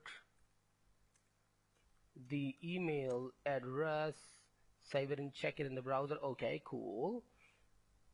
And what if I just use this placeholder here in the number area? This is the specific number type. As you remember that we can't type any alphabets here, but obviously this is not a simple alphabet. This is the placeholder. Insert, or I think instead of insert, please rate our site, and save it and check it in the browser. Refresh. Now I got the text here as well, but I cannot type any text is still, but I can give the number. When I just give the number, the please remember size is removing. But I cannot use the placeholder on birthdays, or not actually the birthdays, on date and time. Okay, I can use the placeholder on the URL, on the search something, but I can't use it on the upload your image or upload or multiple uploaders. I can use this on select country as well, but not on the numbers and uploaders. Sorry, not numbers, actually not on the dates and uploaders. So I hope you understood about all the things of placeholder. Let me leave. We'll meet in next class. Goodbye. Welcome back everybody. In this class I'm just going to teach you some more new things in HTML5 form. So in this class I'm just opening the Notepad++ in here. So guys, you already knew that how to use the required attribute and what the required attribute can do. Obviously when I just click on submit, and in this case I didn't fill the name and the email. Obviously the both are validated. So when I just click on submit, now it is just submitting. Why? Just go here and I just put it the required. So just refresh this. It shouldn't be. First of all, I'm just removing this question mark, and now I'm just refreshing, and now I'm just filling it again. Click on submit button. So now, yes, obviously it is just telling me to please fill out this field. Okay, if I just fill this field, then the email will stuck and I can't submit the form until just fill this completely. So, and if I just fill it, the other validation will be active means I have to fill the email field in the way of email, like @ and the domain name, so whatever things. But when I just go to the notepad and I simply just put in the form attribute, okay, in the form tag, this is the attribute which only can work on the form, no validate. Okay, by using just the text no validate, I can heal all the required attributes and other things. Obviously, when I just refresh this, and now again, this is empty, and I'm just clicking on submit button. As you can see that there isn't any question, so I just click on submit button, and now there is a question. It means that the form has been submitted. The thing is that the no validate has just veto all these required attributes and something. So I hope you understood this thing. And the other thing which I just want to teach you, when we just open the page or when we just refresh the page, so no field is by default selected. If we just want to select the name, then we have to click on it, or email or whatever. But if I just put the autofocus attribute here, I'm just putting the autofocus attribute on the email here, autofocus, not focus, this is the thing. Okay, now when I just refresh this form, then as you can see that email is automatically focused just because of this new attribute, which is actually the autofocus. If I'm just deleting it and I just paste it or just retype it here on the name area, autofocus, obviously this is more perfect. And when I just save it and go to the browser by refreshing, and now whenever I just click, for example, I'm here on the Readerverse side, okay, and again I'm just refreshing the page. Now the name field, it means the first text field is in the focus just because of this autofocus. So guys, I hope you understood about both of the attributes truly, and we will learn some more things in next class. So let me leave, stay tuned, and goodbye. Welcome back everybody. In this class I'm just going to teach you some more interesting thing in HTML5. Obviously we just learned many things in the form, so right now I'm just going to teach you about the HTML canvas. So first of all, I just made a simple slide to teach you that what is an HTML canvas. So for this purpose we are just going in the slide. First of all, the name, canvas, tag. Obviously this is a tag of HTML. The word canvas is used for oil painting. Obviously you must know about this thing. This is really basic. And obviously HTML canvas tag can do many things like painting. That's why it's just called oil painting. So we can create graphical images with using HTML canvas. And obviously if you just go in the advanced canvas, in some advanced techniques of a canvas tag, we can create graphical charts and some things like that as well. But we won't, because this is not our actual chapter to learn in only the canvas. So by the way, the thing is that we have to use JavaScript for working with canvas tag, but this is really easy and simple. Obviously if you don't know about the JavaScript, so I will guide you how to manage the canvas with changing some basic values. So obviously we have to use the JavaScript, but actually canvas is a tag which is included in HTML5 as a container of HTML graphical data, like images, like shapes, which we just create in canvas and something. So this is a really basic introduction of the canvas, and we'll learn some more things in next class about the canvas. So let's just prepare yourself for getting the graphics. Goodbye. Welcome back everybody. In this class I'm just going to teach you some more new things in the HTML5. Obviously we're just talking about the canvas. So right now just create the tag of the canvas in this way. This is really simple and really easy. And the second thing which I'm just doing, just create a simple inline style for the canvas, and here I'm just mentioning the border, which should be 1px, solid, and black. Any color you can choose which you want and you prefer. And then the second thing, the width. This is really important. The width should be 300 px, and the height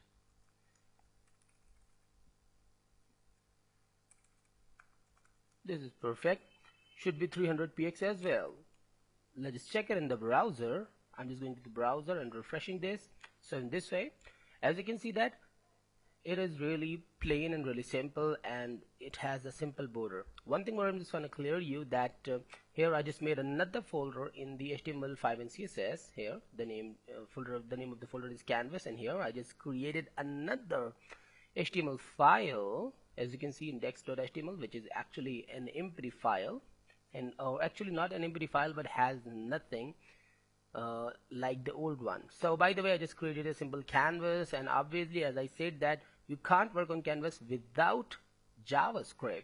So obviously JavaScript is another language, and sometimes it can be complex to learn JavaScript because JavaScript has a lot of coding. But for this purpose, it means for just using the canvas, I'll teach you all the things about the JavaScript which is necessary to know for you for working in canvas. So guys, if you just want to use JavaScript in your web page, in your HTML web page, so let's just type script tag. We can code all the JavaScript inside this script tag here in this way, and now we just have to mention the JavaScript inside it. Okay, so here I'm just typing var. In this way, this is a keyword of creating a variable. I just type var, and here I'm just typing canvas1. So this is a simple variable which has no value. One thing more, that I can create any name of this variable. This is not necessary to choose the name of canvas1. But one thing more, as you remember that if you just want to select, here I'm just putting canvas1. Okay, and now if you just want to select any element of HTML in CSS, then we have to use the ID or its class. So in the same way, we have to use the ID or the class for selecting any HTML element in the JavaScript. So I just put it the ID of canvas1 on here. I just named this variable canvas1. This is not necessary. I can use canvas var, okay, this way, but we can't use hyphen. Okay, this is not a perfect thing. We have to use the underscore. So by the way, here, now how to get the HTML element in JavaScript? Just mention document. So in this way, we're just getting access in the whole document and get. Now G must be small. Okay, JavaScript is case sensitive and strict language, so the G must be case sensitive and should be small, or must be small, and E must be capital. Get element, B also capital, by and I also capital of ID. This is actually called the camel style in JavaScript, and in this way we just select the first word first letter small, and then second word's first letter or any other words first character should be capital or must be capital. This is the way of the camel style, and in this way we can select any of the JavaScript HTML element by its ID. Okay, I'm just selecting this canvas by its ID so the ID is canvas1. Here I'm just typing canvas canvas1. Okay, so actually by this canvas where we have selected the canvas from the HTML, and now here this is the time to create another variable, and I'm just directly typing canvas context. Okay, this is another variable, so I'm choosing my name. I'm choosing the name of this canvas by myself, so I just choose the canvas context. So here I'm just telling that what context of this canvas should be. So obviously this canvas in JavaScript is called canvas var, so I'm just selecting the canvas was var. Okay, again just remember that JavaScript is a case sensitive language, so we can't capitalize this C when we just create this C small. So just press a period and just type get and capitalize the C in the camel style context, get context. Okay, this is the function of get context, and here we can put the value 2D. Actually we're talking about the 2D canvas. Okay, so now we can program the JavaScript and actually the canvas. Now I'm just selecting canvas context, or I don't think that I should use the canvas context, just simply rename it canvas.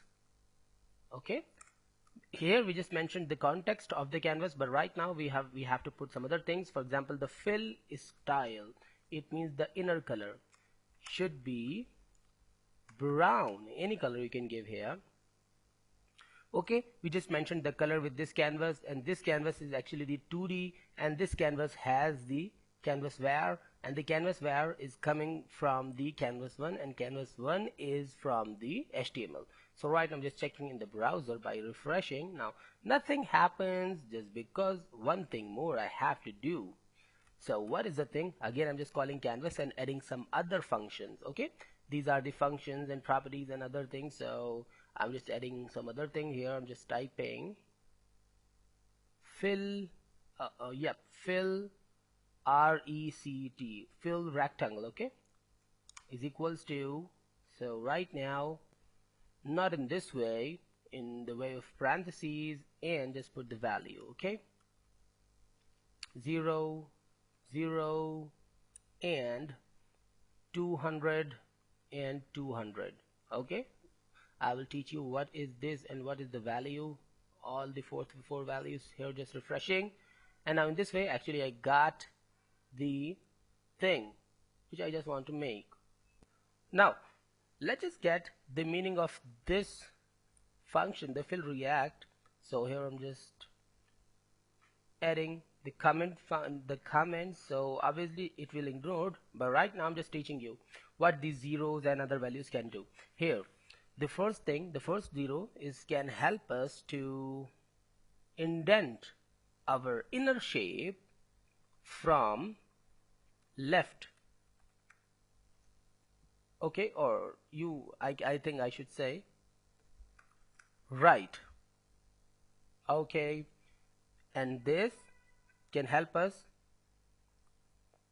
to bottom, okay, 0% bottom or 0 pixel bottom, and here we're just mentioning 0 pixels right, it means totally from left and totally from the top.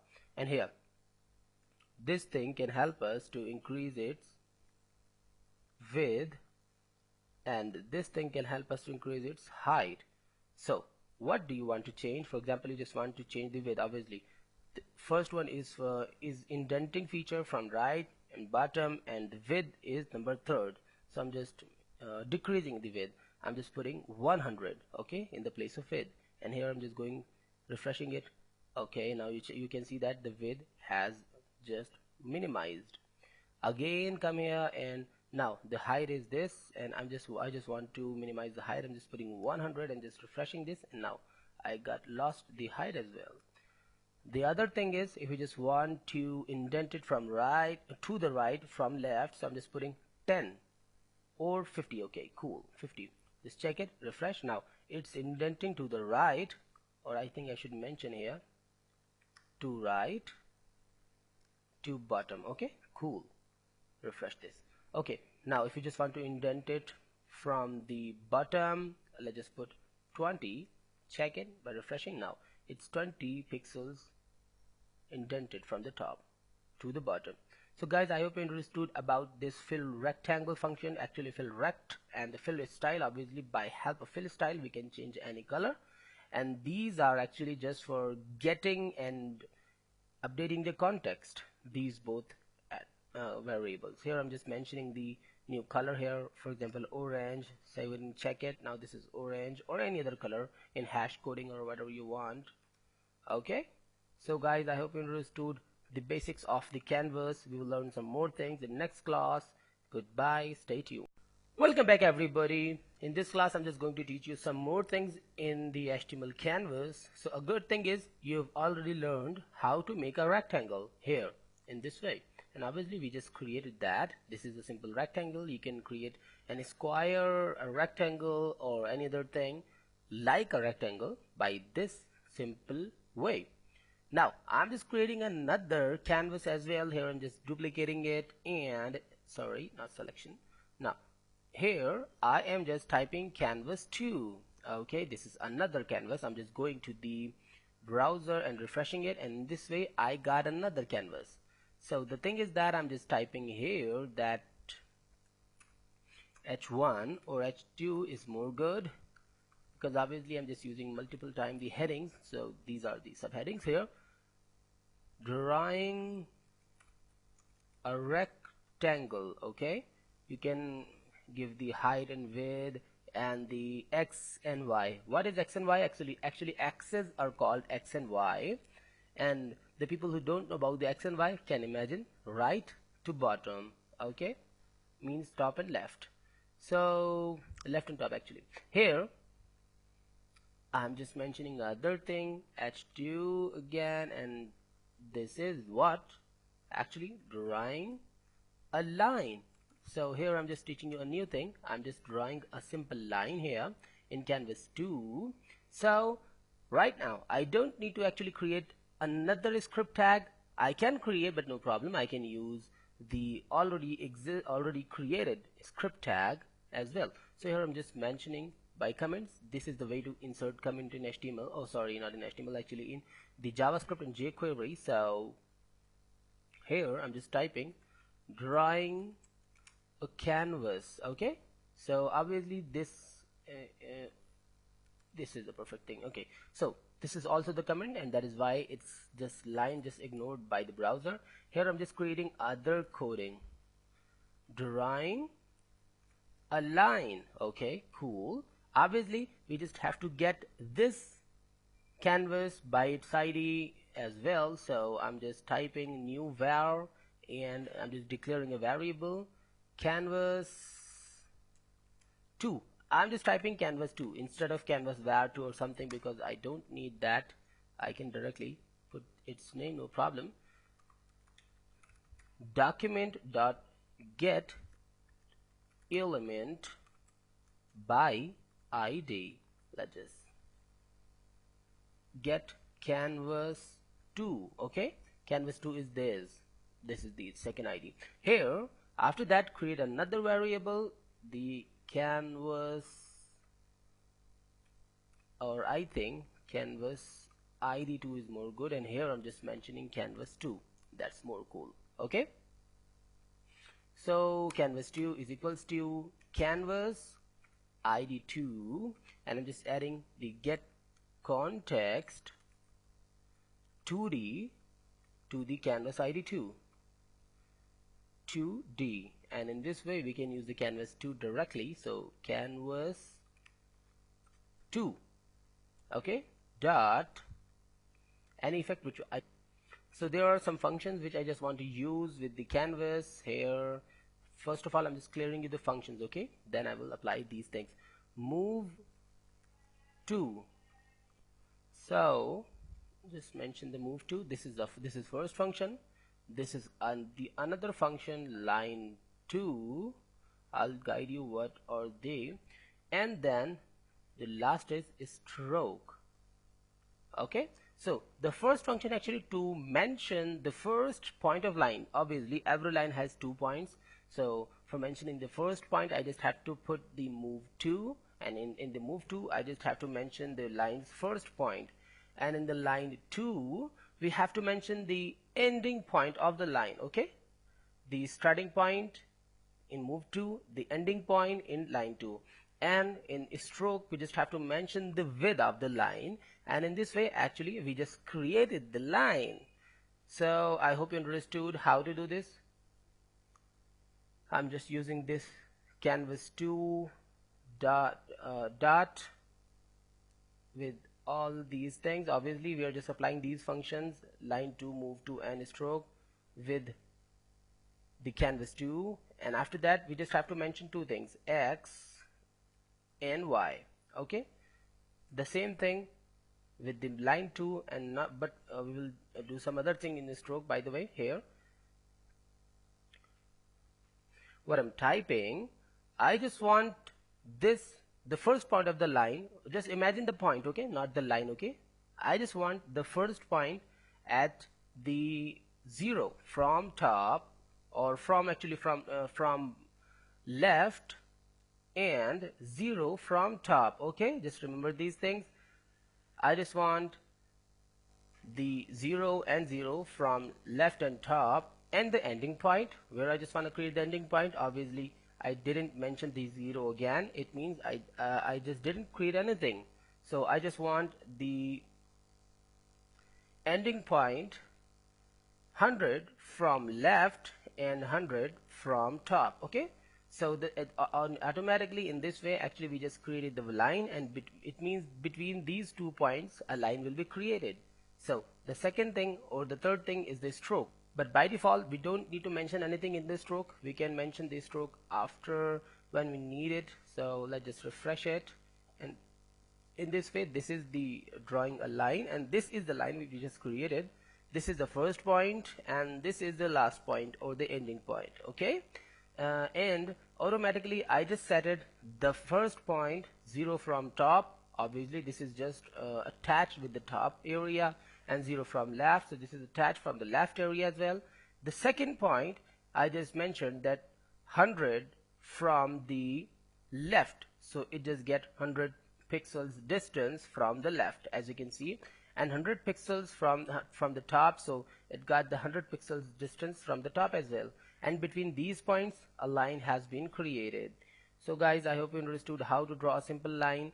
For example, now I don't want the first point to be just attached with the top or left. I'm just mentioning 50 and 50 and just save it, and now you will find a new thing. Refresh this. Now you got the line. Okay, and I just want the 100 from the 100 from the left, but not the 100 from the top, but 50 from the top. Okay, just refresh. Now you will find a new thing. Now as you can see that this point has just the distance of 50 from the top and actually the 100 from the left. So I think you understood how to draw a line. I can mention 20 here as well. Refresh this, and now I just created another thing. Here I can mention 100 and just save it and check it in the browser. This is the thing I just created, and 200 and save it, and this is another thing. So in this way we can create a simple line. I hope you understood the thing and the logic to create a line. It can be a tricky little bit, but really easy to understand. Just try to watch it again if you don't understand the logic, and make practice, because practice can make you better. Goodbye and stay tuned. What's going on, guys? In this class we are just going to learn some new things. So I just opened the notepad, and obviously I'm just going to teach you to draw a circle. Okay, let's just save it and just go to the here in the HTML. Obviously just go out of the script, and let's just copy the both things, copy and just paste it here, and here I'm just typing drawing a circle. Okay, cool. This is canvas 3, not 2. So and just go to the scripting. So here I'm just going to add some new things here, a new variable. I'm just typing canvas ID 3. Okay, cool. Here I'm just mentioning the document dot get element by ID. Let's just cover it and just go inside the ID. Here I'm just mentioning the canvas 3. Canvas 3 is it. So I did it, and just go further, just create canvas 3 again, like canvas 2 actually, and canvas ID 3 dot get context to adding it the 2D context in this way.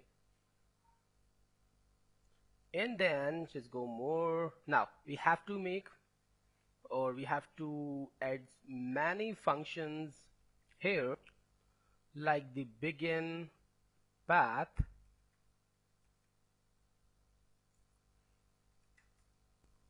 arc, and stroke. These are the very basic functions to make a circle perfectly. Here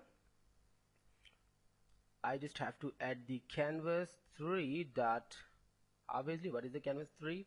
This is the canvas 3, which is actually a variable. So let's just paste it here as well, and let's just paste it here as well. Here I just have to mention the parentheses, but here all the values, the x, the y, the radius, and the start, the end. Okay, I think these are the 5 elements. Obviously we have to put the 5 elements, so I'm just duplicating it and going down and making it comment. So here in the x, it means from left to right, we're just putting 50. Okay, so, and one thing more, I just want to clear you that we are talking about these center points. Okay, here this is the x and y of the center point, okay, of the circle. Here we're just mentioning 50 from the top as well. Okay, top from 50. And radius, what is the radius? Actually, obviously the radius of the circle is called the radius here. This is a geometrical word, actually the width of the circle. So I'm just mentioning 100 as a radius, and from starting, obviously we should start from 0. Remember this, that we should start our circle from 0, but where to end? So here I'm just talking about a new thing. If you just know about the math function of JavaScript, that's cool, but if you don't know, so I'm just telling you a basic thing about the general mathematics in geometry, that geometry has a formula of pi. It means every pi is actually the half coin. It means if you just mention a pi in JavaScript or anywhere, it means you're talking about the half coin. So the pi is the math function in JavaScript. So first of all, I just have to call the math object in here pi. Okay, the pi is a math function, and the meaning of it, actually we are talking about the half coin. So let's just check it in the browser. I'm just refreshing it now. This is the circle which we have created. Uh-oh, I think we've made something really bad. I think the radius. So let's just decrease the radius. I'm just typing 0, 20. Just refresh it, and this is the thing. Okay. So in this way, I just got a circle, a half circle. But if you just want a complete circle, then obviously we have another technique. You must know that JavaScript is a programming language, and every programming language can multiply, divide, or plus and minus any value. So I'm just putting 2 after the comma. Just remember that after the comma, I'm just putting 2 and just adding a multiplication sign here. It means I'm just multiplying the math pi with 2. It means 2 math pi's. Okay, so let's just refresh this and get the result. This is the full circle I just created, and I think you got how to make a circle in JavaScript or in actually the canvas. But some more things which I just want to teach you here, and one more thing I just want to teach you. What if I just change the height and width of this canvas? And the second thing, why this is so stretchy, looking like an oval? So I'm just going here and I'm just putting a new width. I'm just typing 500. Okay, 500, just save it as a width, but height is still small. So I'm just going to the browser, refreshing it, and now you can see that circle is looking more perfect. It means the height and width of the main element can affect the canvas elements as well. So I think you understood this thing. And the other thing which I'm just doing is actually I'm just going here after the arcing, before the stroke, or I think after the comment of the arc as well. You can understand how to mention in command the arcing by this command. So here I'm just typing canvas 3.fill style. You already knew about it, that in this way we can mention any style, like, or not about the style, actually the color, like blue. Okay, cool. But if you just want to apply the fill style in circle, then you have to put another function here, which is actually the fill. Simple fill without any value. Save it and check it in the browser, refresh it. Now I got the effect, the blue color here. Something more which I just want to teach you, that I just pressing an enter and just typing canvas dot line width is equals to 5. Okay, refresh this. Now nothing happens. It means I just got some mistakes, so I'm just updating it. Obviously I'm not talking about the canvas 3, I'm just talking about the canvas. So right now the canvas 3, refresh it, and now you can see that the width of this line has just got weight. We can apply the line width with any different canvases, but I'm just teaching you this here. Some more things I'm just want to teach you. Canvas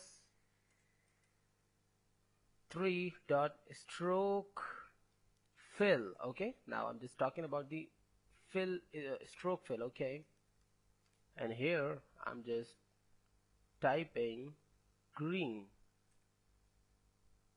Save it and check it.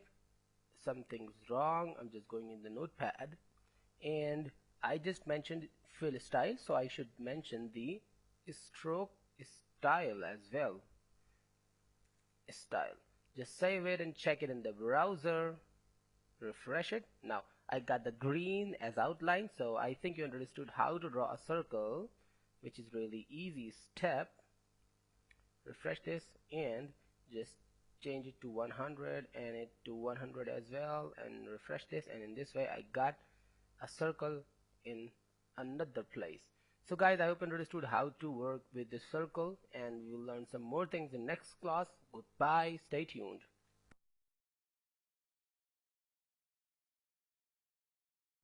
Hello everyone, and welcome to the CSS.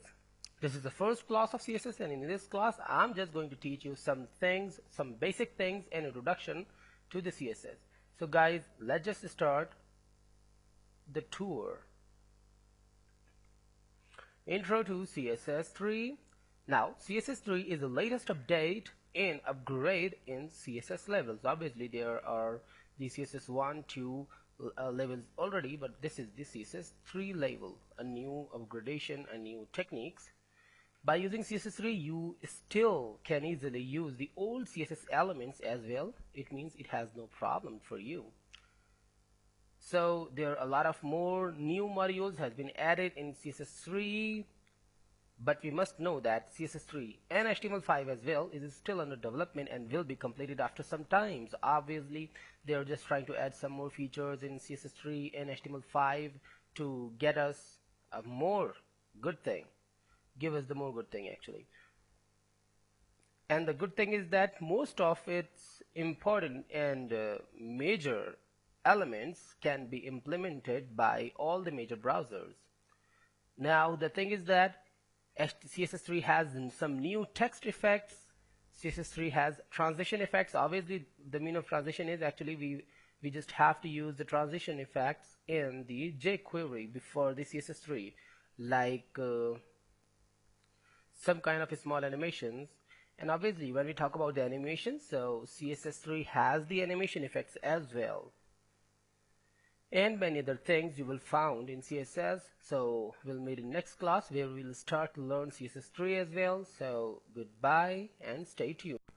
Welcome back everybody, and welcome to the CSS. So this is the second class of CSS, and in this class we are just going to learn something in CSS practically, CSS3 practically actually. So what we are just going to learn, we are just going to learn how to add borders. We already knew how to add borders, but how to add the radius of the border, this is the new thing in this class. So before this I'm just creating the simple HTML hierarchy here, head, and this is the body tag, body, oh yep, body tag, and in this way I just covered, this is the title tag, and I just covered all the thing in here. This is the body tag, and in this tag I'm just adding many divs. So I don't think I should use the divs because obviously we're just talking about the HTML. So no, the div tag, I'm not making the outline at the moment. Here I'm just mentioning the ID, and the ID should be background or the borders. Okay, borders. Here I'm just going to the style.css and just directly calling the hash borders, and just putting two curly braces, and inside it I'm just mentioning the other things. For example, here I'm just adding a simple background, which is really simple for you to make. The background color I'm just adjusting brown. Okay, cool. And the width should be 2 or 300, and the height should be 200, and the simple border, which is actually the CSS element, CSS level 2 element. So this is solid and black. Okay, let's just save it and check it in the browser by refreshing. So the thing is that before just checking this in the browser, I just have to open up the file in the browser. So this is the CSS3, and I'm just running this index. So here, this is the result. Nothing has happened just because I just forgot to mention this. Wait for a while. Yep, this is style.css in the index.html file. So here I'm just adding this file by adding the link relation must be the style sheet, and the href, it means hyperreference, must be the style.css, and discover it, and just put a title HTML5 and CSS3. So now just refresh the browser. Now this is the thing which is just created, really simple and really easy. But the new thing is I am just adding another property, the border radius. Okay, let's just check it. The value of the radius should be 10px. I'm just saving and checking in the browser. Refresh this, and I got the radius from the corners of this box. So I hope you understood how to do. If I just put 50px, just save it and check it, how much roundy the corners. I hope you understood how to do this. But the other thing is, I'm just teaching you. I'm just going to the index.html, and here I'm just duplicating it, and borders too. Okay, here I'm just copying all the effect and just going to paste it here, and this is the borders too. So now I just made it, and I'm just going to the Chrome and refreshing it. Now this is the another div. Just add some margin as well, margin 10px, save it and check it. This is the thing. So now actually what I'm going to do is, actually I am telling border top left. Okay, from the top. Okay, top has two sides, left top or right top. So I'm talking about the left of the top. So just go in the notepad in the browser, refresh this, and now only the top from the left side has got the effect. So I think you understood how to do this, and I'm just adding another border bottom, but not left, actually bottom right, radius should be 50px, save it and check it. And this is the thing which I just want to design. I hope you like it, and obviously we can do this with the other borders. So border top right radius should be 10px only. Just save it and check it, and then this way I just made it. And obviously the border not top right now, the bottom, really easy and simple to understand. Bottom left radius should be 20px, save it and check it, and this is 20. So I hope you understood how to make a radius with shorthand property. Actually that is the shorthand property, and that is not a shorthand property, but obviously sometimes we have to use this type of property as well. So I hope you understood it. We will meet in next class, and goodbye. Welcome back everybody. In this class I'm just going to teach you another new thing about the CSS3. So the thing is that I'm just going to teach you the box shadow. So just apply the box shadow on the borders. So here I'm just going to the style.css, and here I'm just pressing in an enter and typing box shadow, and just put the value. There are something to be noted, that the first one value must be for the to right, okay, and to bottom, okay, and glowing, how much glow you want, and color. So in the same way, I'm just adding the comment of CSS here to make you understand in the best way. Here I'm just again creating the same thing, shadow, box shadow, and to right I am just putting 5px, comma, not comma, sorry, there isn't any need to add any comma because this is the CSS, not JavaScript, so I'm just removing the commas from the comment as well. So here, just come here, and to bottom 10px, okay, how much glow, 5px, what is the color, red, save it and check it in the browser. I'm just checking, refreshing, and this is the thing, red color, okay, and approximately 10px from the top and 5px from the bottom. And as you can see that the sorry, not from the bottom, actually from left to right is 5px and to bottom is 10px, so that's perfect. And the new thing is actually, if you just want to create another way, the box shadow and 0, 0 and 5px, and the color should be gray. Okay, cool. And here I'm just adding another margin. I'm just typing 10px again and saving and checking, and this is the thing I just did. Actually I'm just adding 50%, 50 pixels, so save it and check it. Okay, this is the thing, but the color is not visible, so I'm just using the same old color, the red. Okay, I just save it and check it. Now you can see a light red color around this box. So one thing what I'm just doing, actually I'm just duplicating, or I think if I just remove this box shadow, I'm just cutting it and saving and now showing you back. You can imagine the real effect of it. Refresh it. Now you can see that there isn't any red color around the borders, but if I just paste it back, now save it, and just when I just refresh this, now just focus, refresh this, now you can see a lightest border line. What is this? Actually I just said 0 from top or 0 from right, bottom or left, only in the center, so that's why it is really small, but actually glowing around the whole area. Okay, cool. Something more I just want to clear you. So for this purpose I'm just making another ID here. This is borders 3, and I'm just going in the style.css, and what I'm just doing, actually just copying all this thing, copy, and just pasting it here.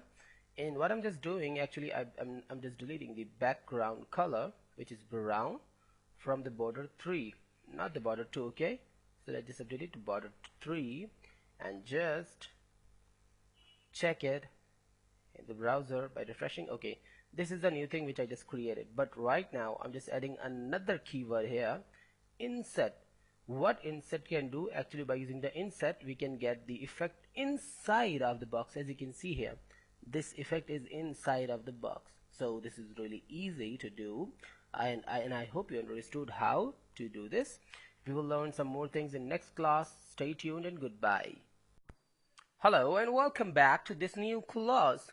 So in this class I'm just going to teach you some more things of the HTML5 and CSS3, but right now I'm actually teaching you the CSS3. So I am just creating a new div and just renaming this div. One thing I just want to clear that this is the file of CSS3 folder, as you knew that we are just working on it. So here I'm just mentioning a new ID. I'm just giving the name of this ID, the gradient. Okay, so I'm just going to teach you about the gradient. This is a new feature of the CSS3 and really great to work. So here, For this purpose, I'm just copying the previous one, the border 3 old properties, and then I'll just update the name of this border 3.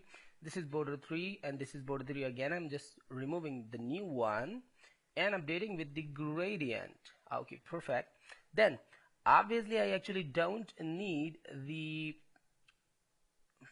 radius, so I just remove the radius, and here I'm just opening the browser and refreshing this file. This is the new one.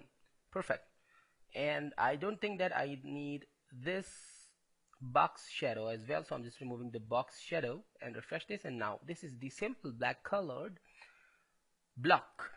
So now, as you know about the background already, obviously you can add the images, you can add the color as well. Here I'm just adding red color, any color which you just like you can add.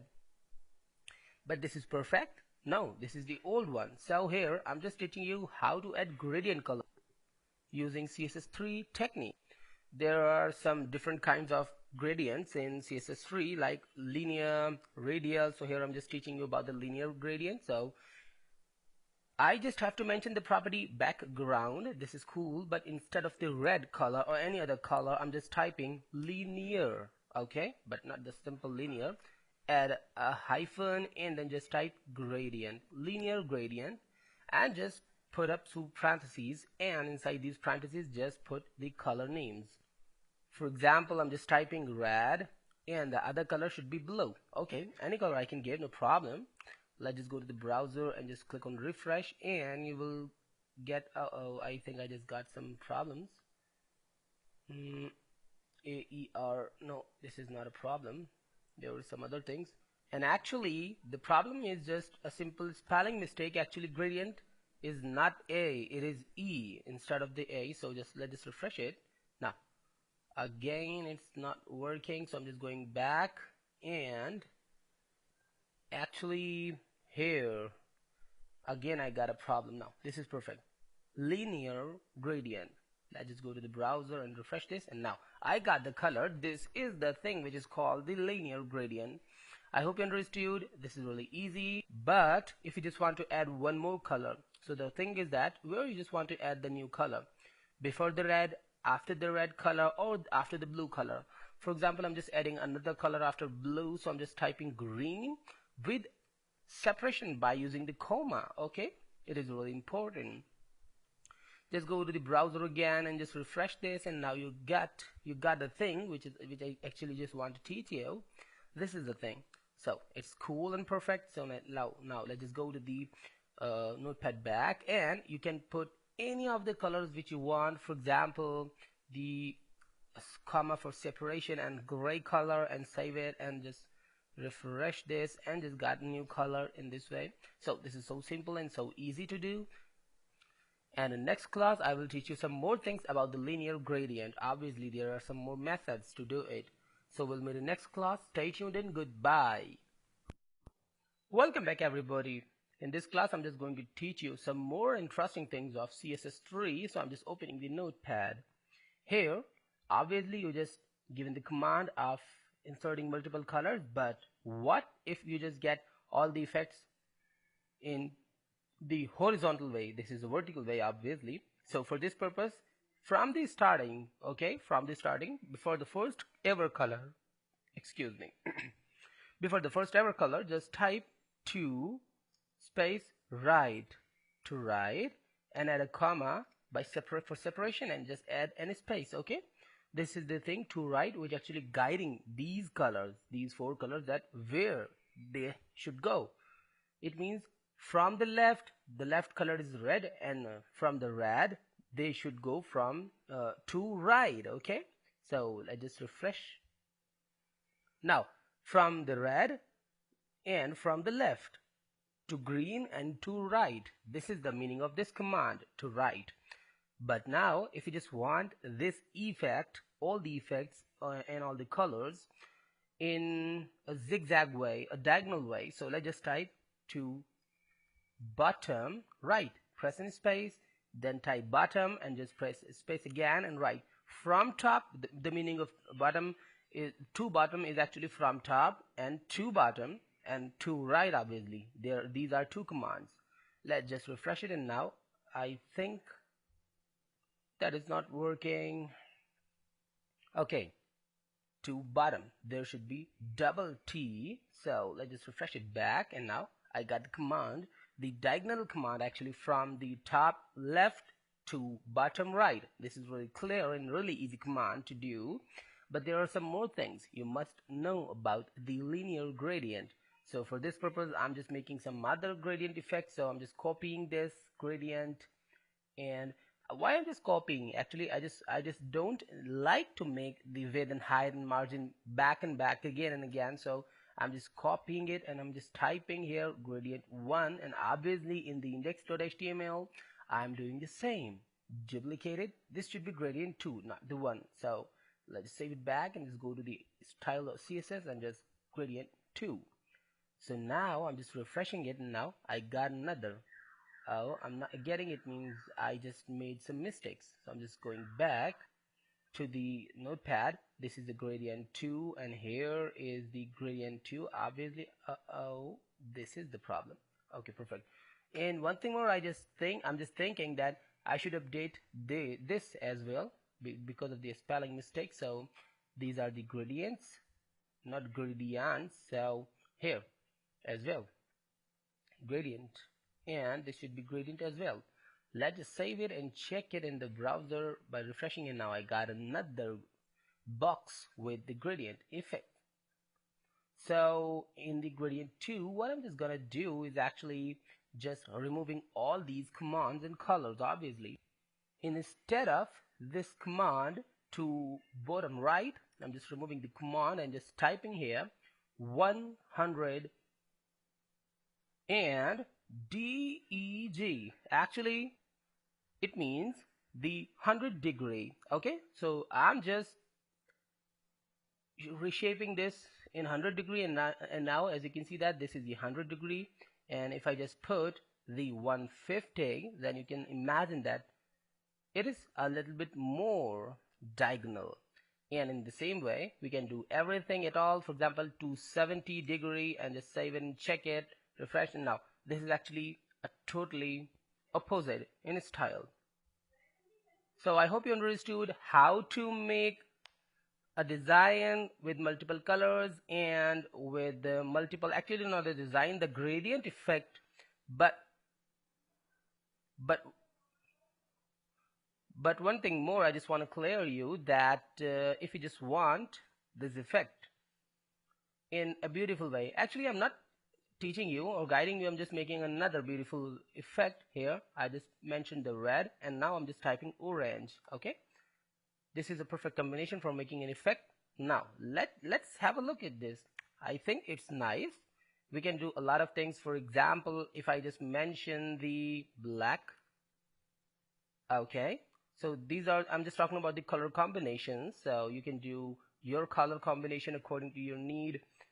Gray, silver, okay, and I think silver is enough, and just refresh this, and now in this way we got a new effect. And here instead of 270 I'm just mentioning 150 degree and refresh this, and now let's just see it, and I think this is looking good.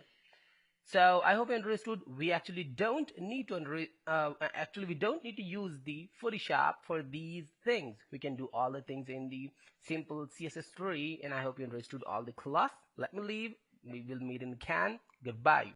Welcome back, everybody. In this class I'm just going to teach you some more new things in CSS3. So let's just open the notepad, and what I'm just going to teach you is actually just creating another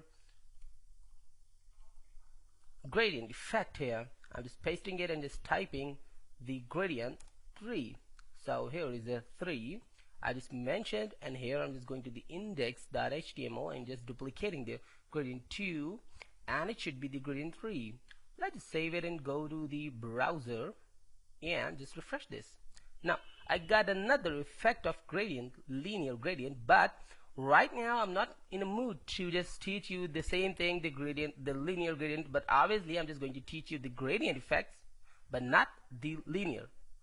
So I am just going to delete this linear gradient, and what I'm just going to do, radial, a new thing obviously, radial gradient, IENT, gradient. So in this way I'm just mentioning two colors again, the red and the orange. Okay, then we'll learn that how to do some more things in it, but I'm just refreshing it now. You can see this is a little bit looking like a mango by the way. So but the problem is that this color is not affecting very well, so I'm just changing this orange into blue. Why I'm just adding the blue? Just because I just want you to show the clear thing. This is the thing which is called the gradient, the radial gradient. So I hope you understood how to do this, and if you just want to add some other colors, let's just type the other color. Orange, I'm just typing green and just save it and check it. Well, I love mangoes obviously. And this is looking like another thing, and I hope you understood how to create a simple radial gradient. But if you just want to make some more things and want to know how to do, I'm just copying. I just cut this, Control Z, and just paste it back, and here I am just updating the 3 into 4, and here in the index.html I'm just duplicating that old file in here. I'm just changing 3 into 4. So let's just go back to the style of CSS, and here what I'm just going to do again, the radial gradient is perfect, but some new things. For example, here I am just adding the red, approximately 50% of the whole gradient. But the thing is that I have to mention the 50%, or actually the value after the color, and then after the orange I'm just mentioning it should be 40%. Okay, 40%, and after the green I'm just mentioning 10%. Let's just save it and go to the browser. By refreshing, I can see the new effect. This is the new thing. Wow. Not really cool actually, but we can do this and this effect and in this way, by the way. So the thing is that the red is 50% and orange is 40%, but actually just because of the gradient effect it's not visible. And actually I just used some opposite techniques. So actually the thing is that this is not the way which I just made. Actually the true way is, for example, the complete radial gradient is 100%. Okay, so the red is in the center of it. Okay, so I'm just covering the red up to 10%. Okay, now the 10% radial gradient has been filled by red. So from the 10 to 40 I am just adding orange. Okay, now 50% radial gradient has been filled, but here I just mentioned 90. No, 90. I just mentioned it to 50, but by the way the problem is that the value should be start from the less to the greater. Okay, less than to the greater than.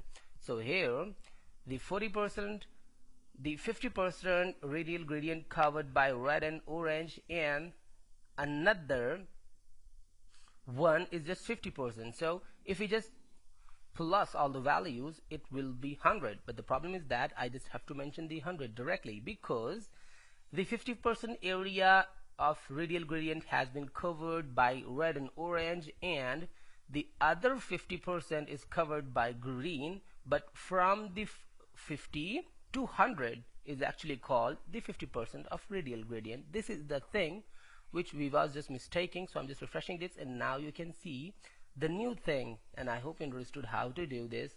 For example, I'm just typing here the 30%. Now the thing is that I just mentioned red up to 30% and orange up to 40%. It means orange is not getting the 40% of radial gradient. Actually orange is getting only 10% of the radial gradient in this way. So I'm just going to the browser and refreshing it, and now you can see that red is approximately getting how much?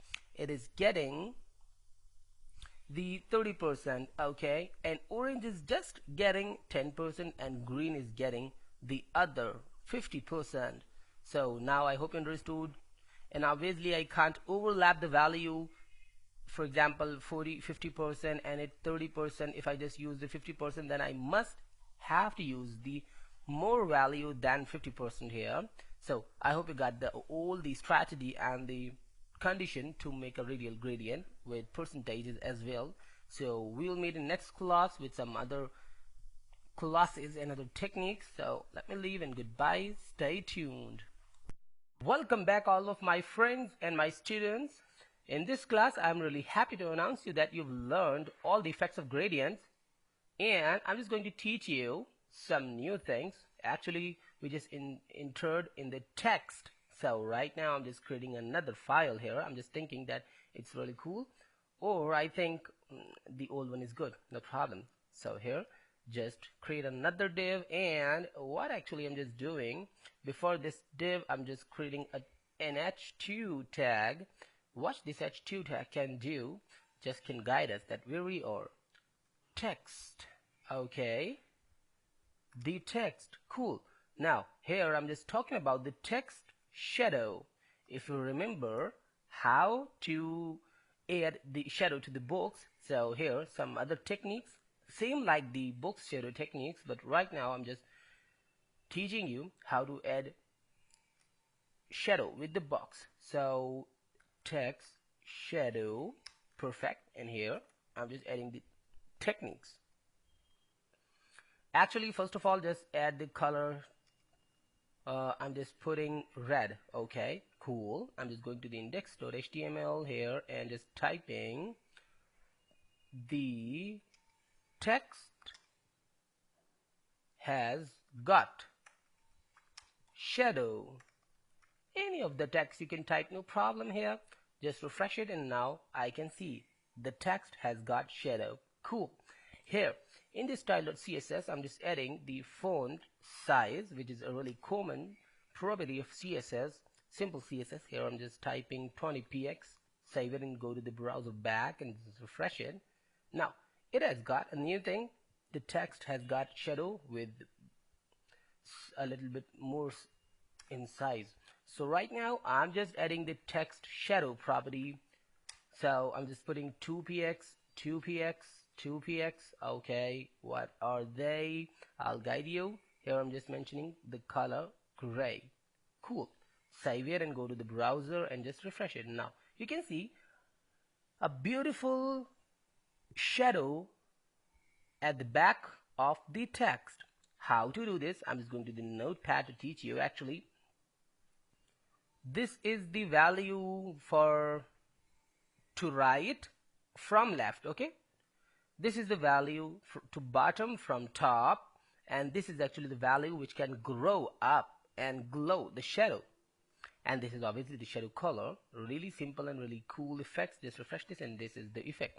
Now for example if I just use here instead of 2 I'm just putting 10 and just going to the browser back and refreshing it. Now you can see that our text is a little bit lower from its place. So go back to the notepad and here I'm just adding a little bit effect of shadow. Here I am just mentioning 5px. Save it and go to the browser, refresh it. Now it's more glowy actually, okay? So this is the effect which for which we have to use the Photoshop, but right now we don't need to use the Photoshop. We can do this on the CSS3. And what more we can do with this effect, actually if I just use the 0 for the to right, 0 for to bottom, and 5px to the glow, and just refresh this, and now you can see that your text has a beautiful glow. This is the thing which I just want to teach you, that how to make a beautiful effect on text. So for this purpose what I'm actually going to do is actually copying the same effect and paste it, control, and now in this way I just pasted this 2 times, and here I'm just typing text shadow 2 and going to the index.html. Duplicate it and just type text shadow 2 and save it, and here I'm just typing another. Okay, no problem. go to the browser and refresh it, and now you can see that the text has got shadow another. So I'm going to the notepad back, and here in the style of CSS I am just putting some value here, 2px, and now you can understand the difference between them easily. So you can practice it and just work in a practical way. We will learn some more things about the text in next classes. Goodbye and stay tuned.